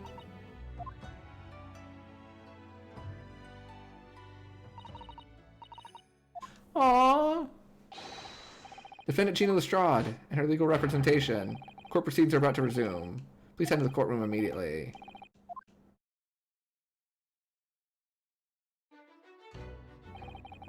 I'd been both a defendant and a defending lawyer in my time, so I knew only too well just how hard it was to put all your faith in another. And I also knew just how hard it was to bear the burden of another putting all their faith in you. This is it at last. The final chapter, the final battle. Wish me luck, Sasato. And I hope you're watching over me too, partner. Ah! It's so good! Oh, I'm gonna cry.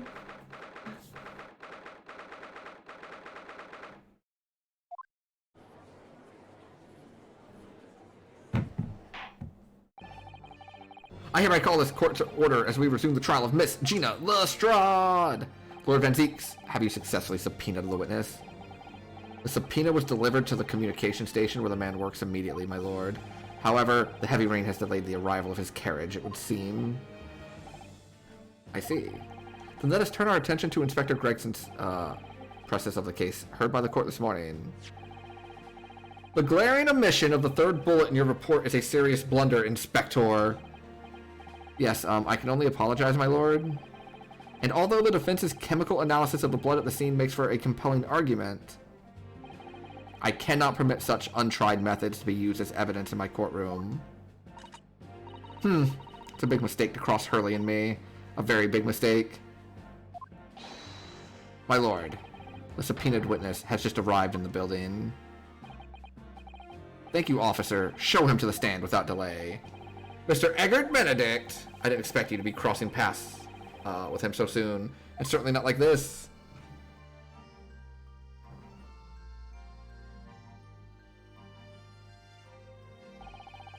Thank you for complying with the court subpoena at such short notice. Okay, he actually doesn't look like Gregson that much, does he?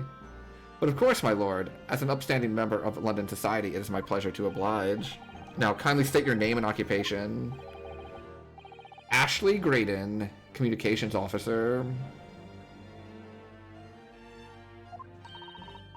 Mr. Graydon and I both work at London Central Communication Station. Now, perhaps somebody would kindly explain what all this is about. You were apprised of the situation by the court officer on your way here, I presume? Yes, I was. Something to do with a murder that took place at a pawnbroker's on Baker Street? And some nonsense about me having been there on the night in question. That is the accusation, indeed. This really is beyond a joke, you know. Very well, without further delay, the court will hear your testimony now. You will respond to the accusation made against you under oath. Gladly, my lord, gladly.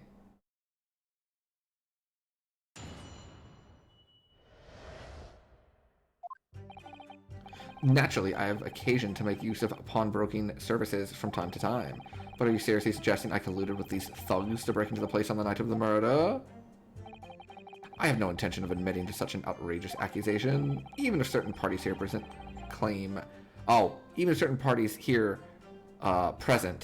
that my blood was found at the scene. Some Scaramouche detective's homebrewed tincture can hardly be taken as serious evidence. So you deny the accusation completely, do you? I must say, I am dismayed. For the highest court in the land to be swayed by the self-professed detective's toy. It was the will of the jury, and our great British justice system demands that the jury's will is upheld. Then it would seem we have the misfortune of a most inept assembly of jurors today. By golly, how long am I expected to be detained here? If following the defense's cross-examination, your involvement in this matter has not been established, you will be free to leave immediately.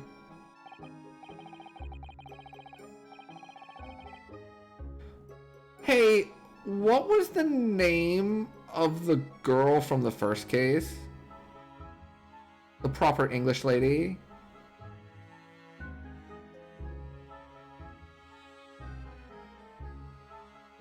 Giselle Brett. Thank you. Good, then that should be a waiting time for afternoon tea. Some small consolation, at least. Let's not hold up Mr. Graydon any longer than necessary. Proceed with the cross-examination. So we meet again, Mr. Eggert Benedict. Please just continuously call him Eggert Benedict, like in the court of law, please. Mr. Eggert.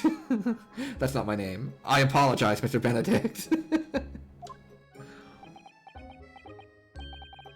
My apologies. You are Ryunosuke Naruhodo, defense lawyer. We have met. If you say so. Ashley Graydon. Enchante. So. Ugh. I trust we can conclude this quickly.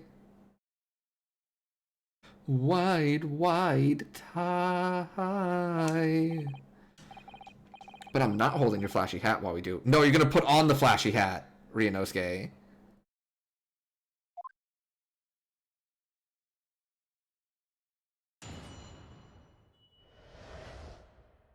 The accusation.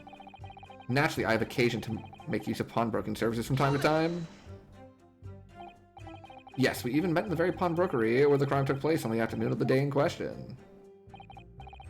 Though, of course, you introduced yourself by a different name at the time. It was Mr. Eggert Benedict, I believe. Tell me what made you... Objection. The witness is here to testify about events that took place that night. He's under no obligation to answer such unrelated questions. Can't be serious. Thank you, because I certainly do not feel inclined to answer such an inappropriate question. He's gonna be evasive, is he? And I not to give anything away. This could be tricky.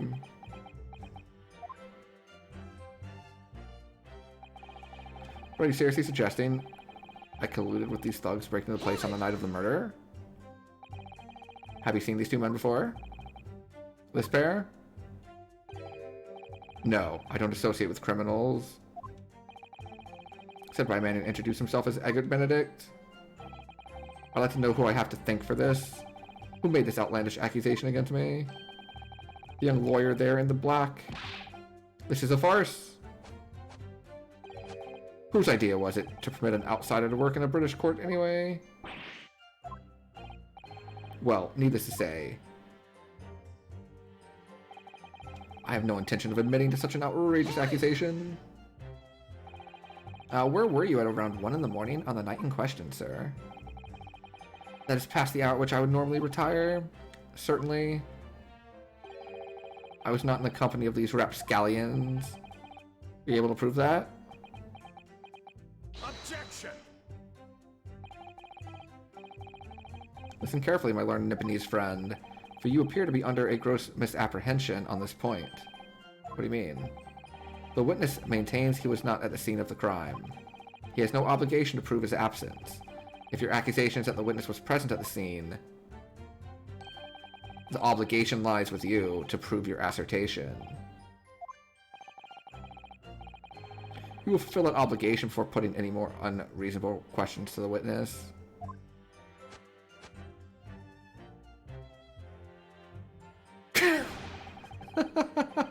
A silent victory wiggle. Even if certain parties here present claim that my blood was found at the scene. Blood was found at the scene of the crime. There's no question of that. Mr. Sholmes' chemical analysis has positively identified the substance as such. But I'm not the only human to have blood running through my veins, am I? How can we be sure that the blood is mine? It could equally be the blood of one of these two. Every individual's blood has a slightly different composition. Mr. Sholmes' chemical is able to differentiate different blood samples. Spare me the science lesson. Who is this Sholmes character anyway? Oh, I assumed all Londoners would know the name. He's a renowned detective. So even you are unable to bring yourself to say great detective. A great detective, you say? Now we're in the realm of fairy tales, are we? What you got over here, buddy? Do you have something to say about that, Mr. Skulkin? What, me? No, the Mr. Skulkin next to you. Right, I've had up to here with this. How many times do I gotta tell you? Yes, I know, you're not Big Bruv Skulky. Mr. Nash Skulkin. Blimey, Governor. You what? Is it not the case that when Mr. Graydon just spoke, a thought went through your mind? Would you care to share that thought with the court? Me thoughts? I don't have none of them. It must have been him. You what? Mr. Nash Skulkin, answer the question, please. What went through your mind when Mr. Graydon just spoke? Nothing, honest, Gov, nothing. I was just thinking, if he weaves his arm around like that much more, it'll open up the wound again, that's all. The what now? The excuse me now? The What wound? Well, he took the bullet, of course. It was only 2 days ago. It ain't gonna be healed up yet. Oh, okay. I appreciate it. So I was, well... Yeah, good thing he's pretty. Good thing he's a good actor. And good thing he, like, you know, has a cool handshake. So I was, well, you know, I was worried for him. We all get a tribute, and it looked like intelligence was your dump stat, friend. Mr. Graydon, did you hear that? What? Your comrade is worried about you, it seems. Oh, look at smug Naruhodo! I love it! Where has this animation been?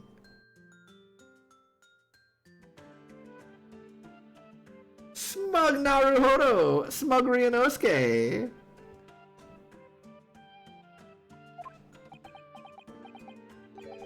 My lord. Yes, Mr. Graydon? I have no idea what these two wretches are talking about. Certainly I shouldn't be expected to answer anything in relation to their mindless insinuations. We know that someone other than the victim was hit by a bullet at the scene of the crime 2 nights ago. And from the height of the bullet hole in the wall, that person was likely hit in the upper arm or thereabouts. Perhaps you'd allow a court official to examine your arm, sir. The left arm that you're currently clasping with your right hand as if in pain. No, I refuse. You have shown no evidence whatsoever that links me to these common thieves. Accordingly, I am not obliged to permit any such invasion of my privacy. As I've already said, I'm completely uninvolved in all this. I've never had anything to do with the pawnbrokery where this fellow was killed whatsoever. Well, that's a lie. I take offense at the insinuation that I was in any way involved.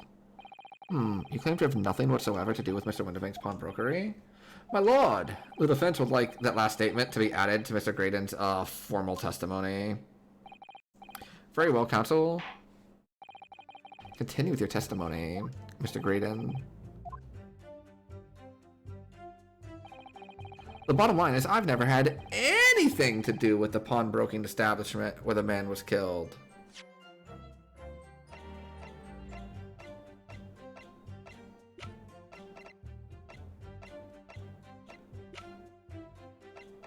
Wait, where's that picture? Wait, where's that picture? Wait, where's that picture?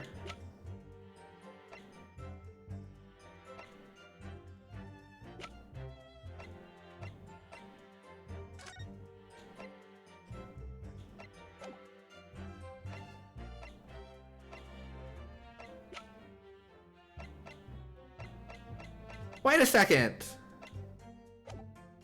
We have a picture of you talking to the guy.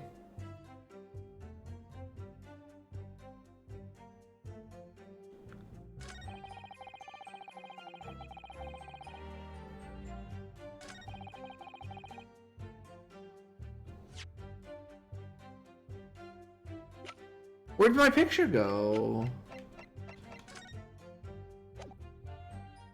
Because that was the piece of evidence that had the juror know him.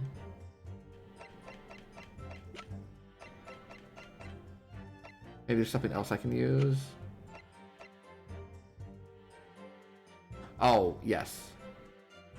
The music box disc. It's never officially entered. Well, I would like to enter it into the record, please. Have you ever seen this disc before, Mr. Graydon? Why? Is it supposed to mean something? This disc was, until the day of his murder, in pawn in Mr. Winterbank's shop. It was redeemed by the defendant, Miss Gina Lestrade, this afternoon. However, someone mysteriously appeared to try to take it from her. And that someone was you, of course. Wasn't it, Mr. Graydon? As I've reiterated numerous times by now, you are mistaken. That was not me. I have never seen that disc before in my life.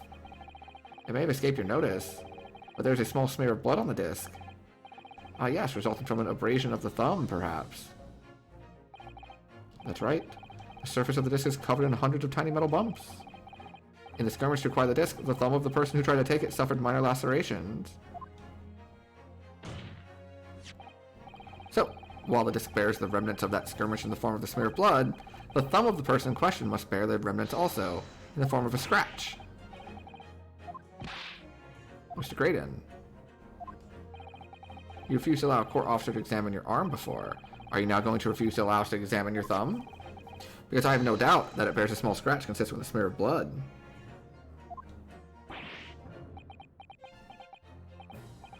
Well, well. It would seem I underestimated you. What is the meaning of this? So you admit it now. You admit you have a scratch on your thumb from when you attempt to take the disc from the defendant?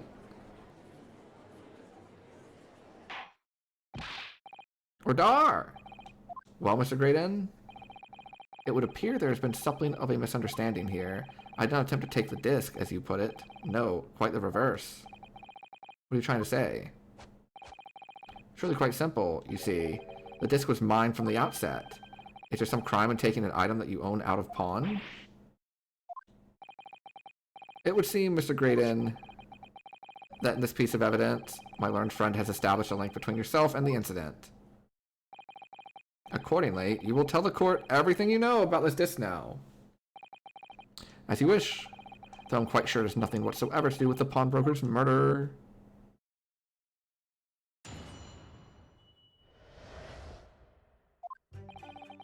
There's a note on the disc saying from a gilded, but the item belongs to me. The redemption ticket was stolen from me by the accused, that filthy gutterling, on the day in question. I proceeded at once to the shop in order to explain my situation and redeem my article. In the end, of course, the disc was taken by the police. In other words, I had absolutely no reason to break into the shop later that same night. Nay! The second thing that was pawned, the box. Because you specifically asked for something else that was with it, too. Oh. Who perished in this very courtroom 2 months ago after being acquitted of a distinctly messy murder? Yes. The one and the same. Mr. Graydon, are you saying that Mr. McGilded and yourself were acquainted? Yes, that's correct.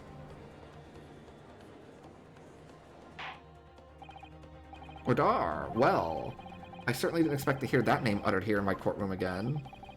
According to what Gina told us, this disc was placed in pawn on that fateful night 2 months ago. McGilded himself gave instructions to deposit at Windibanks. It's funny that Mr. Graydon here is claiming the disc belongs to him then, isn't it? In all likelihood, he's lying. So he appeared that afternoon at Windibanks in order to get his hands on McGilded's disc for some reason. Counsel, you will commence your cross-examination, please.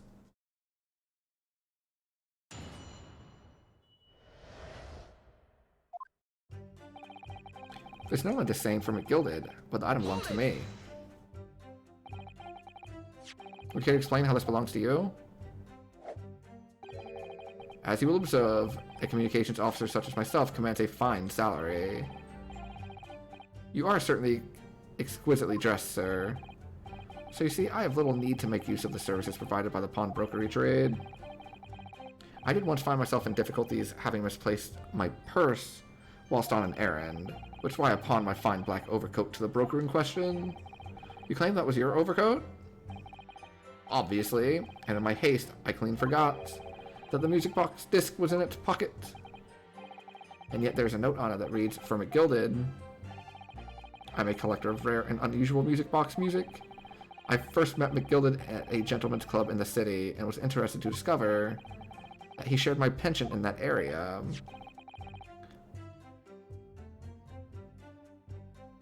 Oh. Oh, is that what's happening?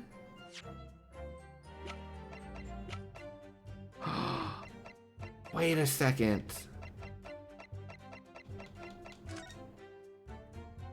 What's it say again? Ministry mold. Classified secrets may have been leaked overseas from Ministry of Justice. Secret communications between Great Britain and its allies. They're being intercepted by hostile nations.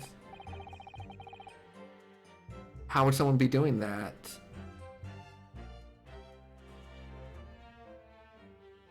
The music disc isn't music, it's Morse code. And it's secrets.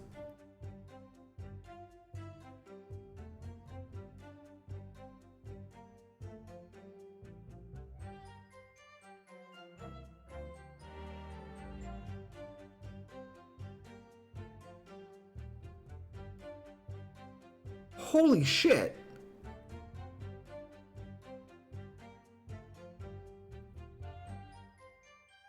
He's a communications officer. That's why this disc was so important to hide. That's why everyone wants it. The box that's missing is the music box that plays it.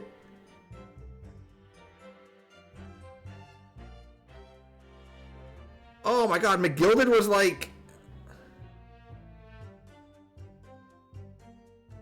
McGilded was selling, like, national secrets? Is that what's happening?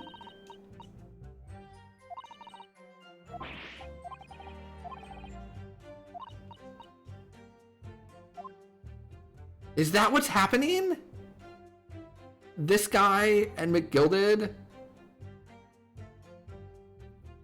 Is that how McGilded had, like, all that money? Oh my god. Oh my god. Hold on. Okay, okay. I might be way ahead of myself now. Yeah, we're exposed to a corrupted government because there has been like an underlying theme, like threads going on in the background throughout this game of like some major thing going on. It's a pre-production sample. I promised that Mr. McGill would hear it. But then you forgot that it was in the pocket of the overcoat you were forced upon? Exactly.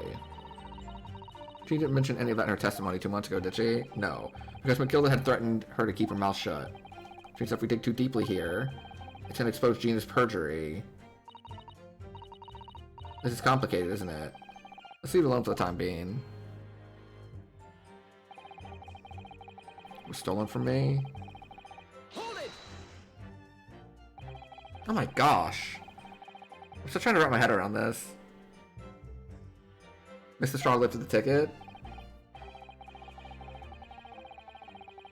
That's right, despite being mindful of danger when walking in the insalubrious areas her kind frequent.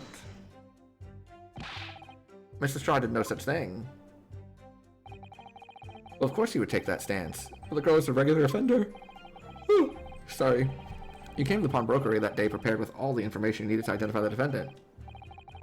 You were looking for her. That's what brought you to Winterbanks. Get your hand on Mr. McGilded's disc. My learned friend is a veritable font of nonsense. Nonsense? I concur with the prosecution.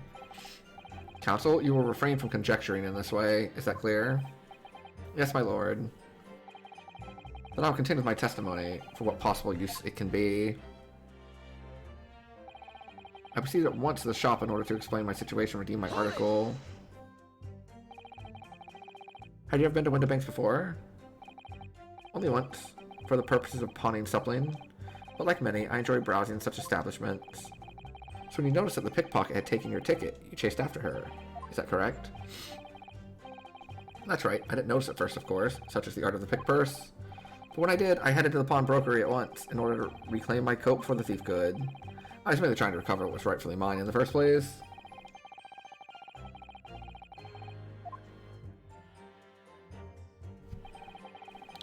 In the end, of course, the disc was taken by the police. In other words, I had absolutely no reason to break into the shop later that same night. Hold it! But perhaps you've seen something of value among the forfeited items.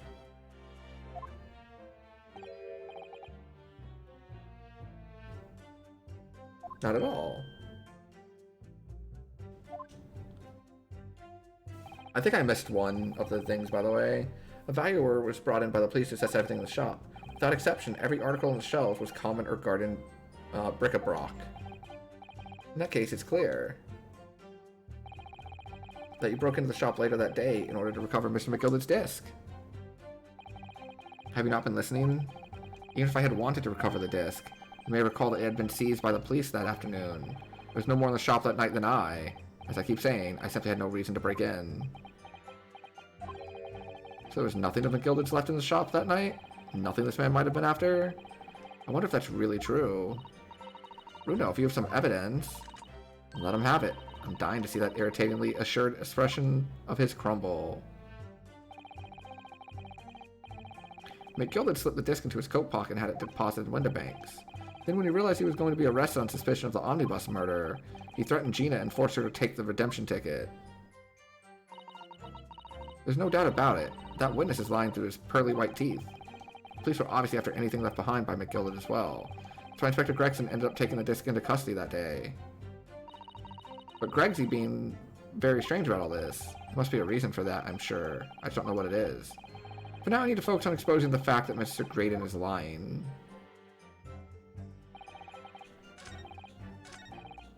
I think I missed this one. Hold it!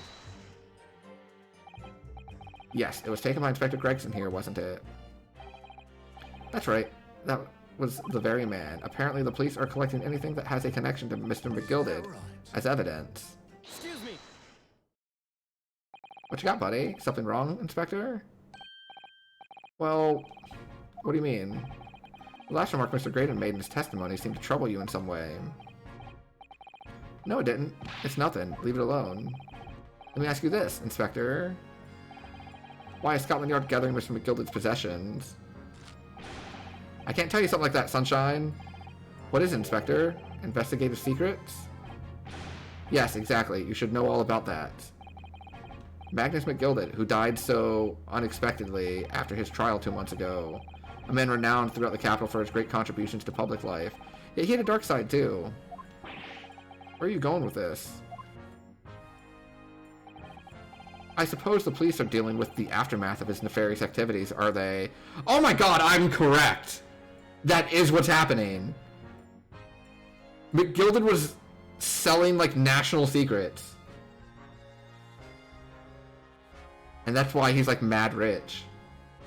I thought it was just the predatory loans. Holy crap! That's enough. Coppers like me have duties to carry out that we're not at liberty to talk about. That's all you need to know. Duties conferred by Lord Strongheart, I presume? The Lord Chief Justice appears to have great faith in you, Inspector. The bottom line is, if you want to get more out of me, you're going to need Lord Strongheart's paw print first. What's all this about? I think I know. It's like there's something going on between Gregson and Lord Van Zeeks here.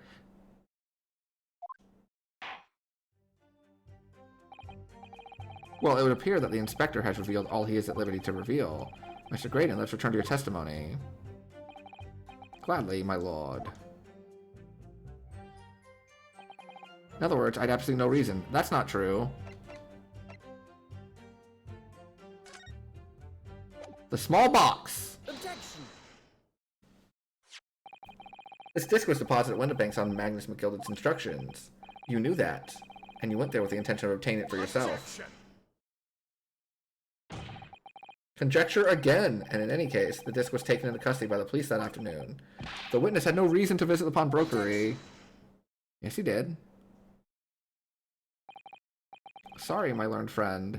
Oh! You hit him back with learned friend! You love to see it. But that's not true. And then you get smug Ryunosuke. I am here for smug Ryunosuke.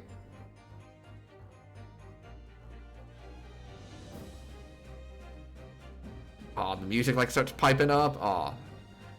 Everything's popping off. This is so good. What? Mr. McGilded had another article in Pawn at Windibanks. As this second pawnbroker's ticket proves. Ah. There were 2 articles belonging to Mr. McGilded in Windibanks pawnbrokery. And the reason you broke into the shop that night was to recover the second one. Together with your 2 accomplices, the Skulkin brothers. This is the second ticket, is it? What had the man deposited? The article description reads, 1 small box. Rather vague description, it seems to me. Are you suggesting that I broke into the pawnbrokery with these clowns in order to steal some trinket box? I believe there are adequate grounds to suspect that you did. This is absurd. Why on earth would I do such a thing? Once the article had been forfeited, I simply could walk into the shop and purchase it. There would be absolutely no need for me to resort to theft. That's a good point. Indeed. The witness makes a solid argument. So that means that for some reason, this Graydon fellow needed the small box that very night, does it? Objection. It's time to put an end to this nonsense. Could you be a little less cryptic, Lord Van Zeeks? I do hate to ruin my learned friend's argument, but the truth is quite incontrovertible. Lord Van Zeeks really came out of retirement to put away a major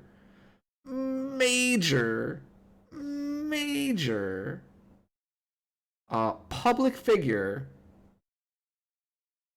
who was conducting espionage and selling national secrets and getting away with it because of his wealth. And we ruined that, and it feels bad. Van Zeke was like, I've been retired for 5 years, but I'm putting that motherfucker away. The truth is quite incontrovertible. On the night in question, no small box was taken from Windibake's pawnbrokery. And rest assured, the prosecution can prove it. Inspector, show the photographic prints to the court, if you please. Yes, sir. What prints? The prints were taken from one of the detective's security cameras. As previously explained, using this plan of the shop layout, the victim's establishment was furnished with automatic cameras in 2 locations. And the other was set to capture the shelves on which articles were placed. According to the information on the ticket, McGilded's small box had been forfeited already, 2 days before the incident at 9 p.m. on the 13th. Which means it would have been on the shelves of forfeited items in the shop front. But what I have here is a print taken by one of the cameras about 2 hours before the incident. It's 11 p.m. The victim certainly had a very full shop. No, the box wasn't taken because they didn't need to take the box. They just needed to use the box to play the CD, to play the disc, right?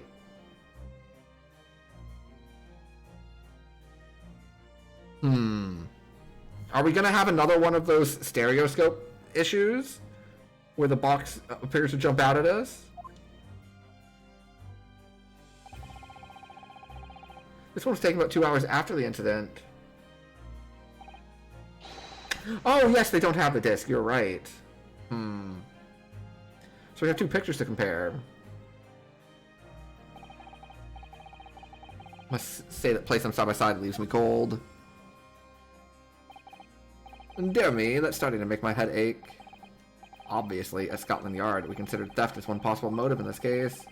We explored the possibility that something had been taken in addition to the victim's life. So you compare the 2 prints? Yes, sir. Have you seen an item in each of these 2 photographic prints?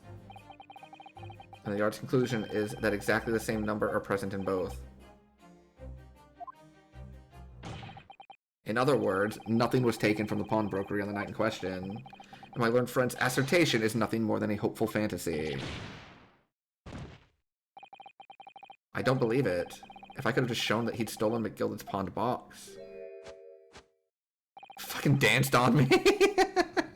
I've been able to break him down at last. You know what, Runo? I've been thinking. I wonder if these 2 photographs really are exactly the same. What?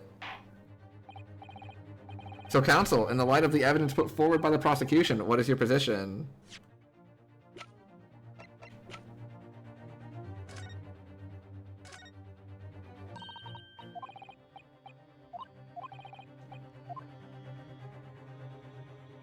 You hate that dance? Yeah, I'm not a fan of it either. Although it is kind of funny. It seems that, in fact, on the night in question, nothing was stolen from the victim's establishment. Do you accept the prosecution's assertion? I do not.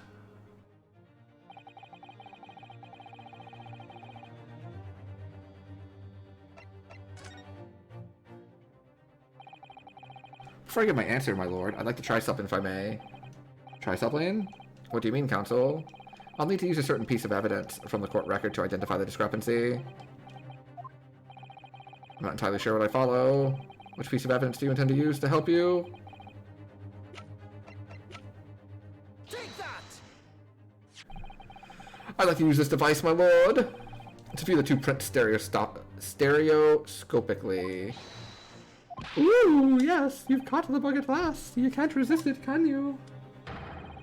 You've got the cross-eyed compulsion. Chart number 3. What a surprise. Come on, Runo. Let's put the pictures in place and see what this wonderful contraption shows us. There we go. I look through the eyepiece. Aha! Yeah, shut up, juror number 3. I wasn't sure at first, but there's a clear discrepancy between these two prints. You must identify the location in question for the court, counsel. Indicate the precise location of the discrepancy of which you speak. I've got it! Take that! Granted, these two prints are almost identical. However, there is one minor discrepancy between them. What?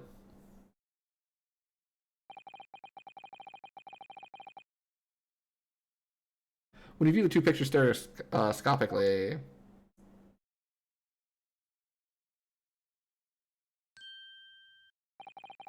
a single area stands out as being different. The location of this small box. Let me wait. Unbelievable. By Jove, you're right. How extraordinary. What this tells us is very simple. Mr. McGilda's small box was indeed not stolen from Windibanks on the night in question. However, there can be no doubt it was used. Someone picked up this particular box and returned it to its place on the shelves. Are you suggesting the small box originally deposited by Mr. McGilda is in fact... Yes, the very same small box I just identified in those photographic prints? Objection! Mindless guesswork.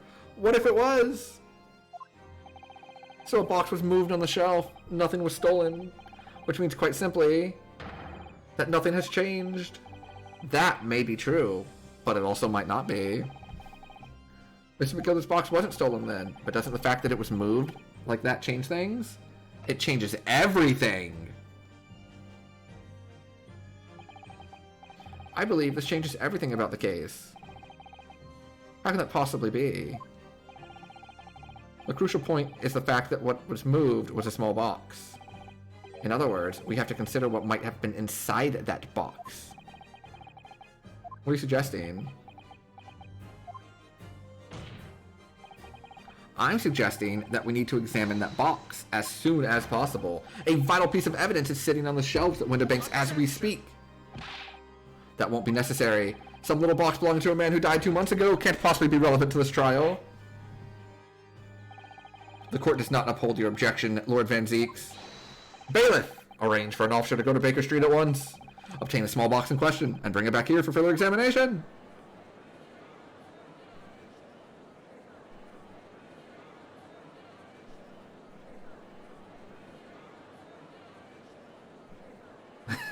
He looks so annoyed. Van Zeeks looks like he's at the office and someone walked in and said... sounds like someone's got a case of the Mondays. Yeah, they wanted what was in the box. We should have a report within half an hour. I think perhaps we should recess for a short while until the evidence is brought forth. To be hoodwinked by such a farce. Humph. Disappointing. Beg your pardon, Lord Van Zeeks? This is nothing but a smokescreen. A Nipponese specialty, it would seem. What are you trying to say? My learned friend has persisted with the same line of reasoning from the very beginning. That this witness's intent was to steal an article belonging to Mr. McGilded from the pawnbrokery. Yet common sense tells us that none of the articles have value enough to be worth stealing in the first place. Not if you don't know what they are. Maybe you think it's a music box, but maybe it's really national secrets. Exactly. It would be beyond absurd to break into a place for the purpose of stealing such commonplace property. Uh-oh. Oh! You're warming up the wine, buddy. I have been told that this is incorrect. If your lordship recalls, Mr. McGilded perished 2 months ago immediately after the conclusion of his trial in which he was found not guilty. A trial in which it was established he was the upstanding member of society his reputation implied in fact. So I propose a toast to my learned friend and his most insightful defense.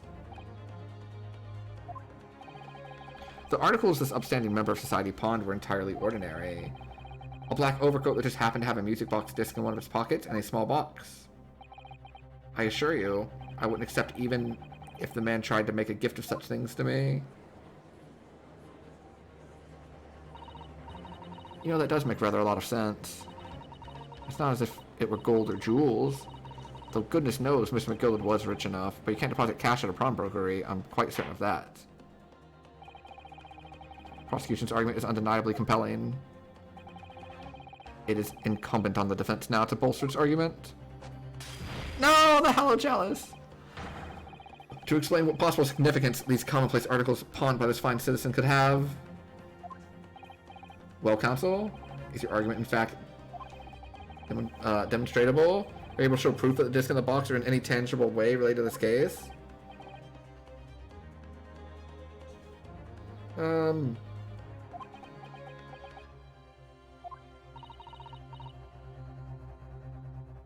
What's the matter, Runo? We know that they're related, don't we? They're both vital pieces of evidence.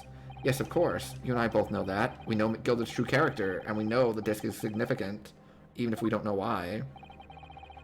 But if we explain all that to the court at this point, we'll have to acknowledge that Mr. McGillicuddy's acquittal 2 months ago was a mistake, that the defense's argument was flawed, based on false information.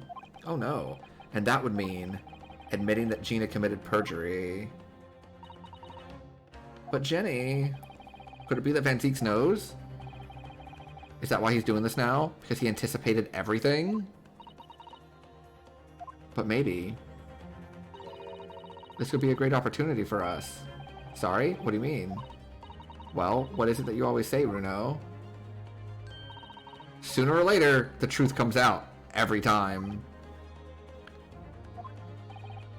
Alright, the exact significance of the things that McGillicuddy deposited with Mr. Windibank is something that only Gina can explain to the court. But if I put her on the stand to testify about that, it could critically damage our chances of winning this case.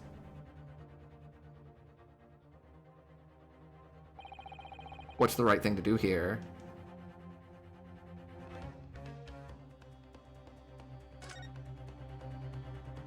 The truth will set you free. My lord, the defense would like to make a proposal. Oh, what proposal, counsel? While the court awaits the arrival of Mr. McGillicuddy's small box, I would like to call the defendant, Miss Gina Lestrade, to the witness stand. The defendant? To what end? It's to do with the various articles deposited at Windibanks by Mr. McGillicuddy, my lord. Miss Lestrade has information relating to them. I believe it would be beneficial for the court to hear what she has to say. It will prove the significance of the articles in question once and for all. Well, well, things are becoming interesting. I presume you've considered the implications of the testimony you're proposing? In particular, the impact it will have on the accused standing, and indeed your own? Yes, I have. Lord Van Zieks, would you care to explain that last remark? The prosecution accepts the defense's proposal. I move to interrupt the cross-examination of the current witness and hear from the accused herself. Very well, if you have no objection. So the court will now hear the testimony of the defendant, Miss Gina Lestrade. You witnesses currently in the stand may step down until further notice. Then I shall bid you good day. Wait. You, sir, shall remain in the stand while Miss Lestrade testifies. As you wish. Alright then, Gina. It's time. I know this will be hard, but please, put your faith in me here. Good luck, Runo. Gina! And I think that's where we will leave it tonight. Right before we start interrogating Gina. Oh, gosh, this game's so good. This game's so good. Like, what is actually happening? Have we uncovered, like, actual, like, high treason? Because I think we might have uncovered actual high treason.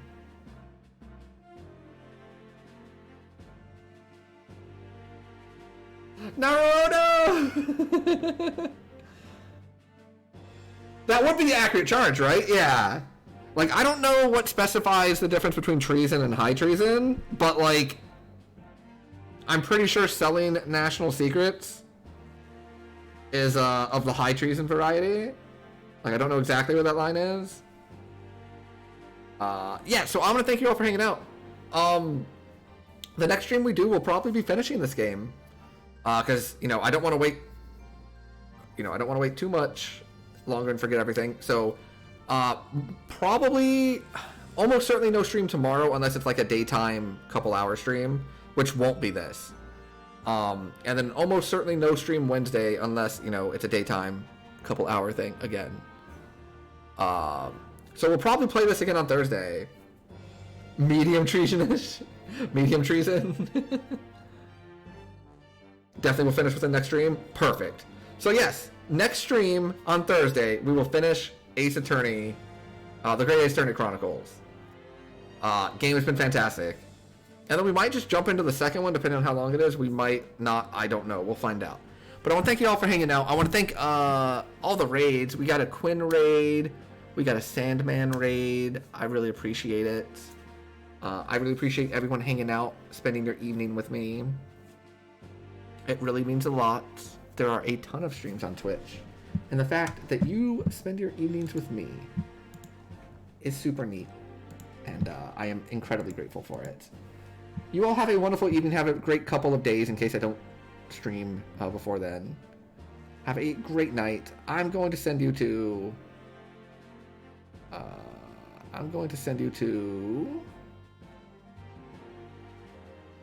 I'll send you to Allegra Clark. She's streaming really late. So I'll send you over that way. And I will catch you all next time. Have a great night. Night Coronis, nighttime, night Bamfy, night Penguin.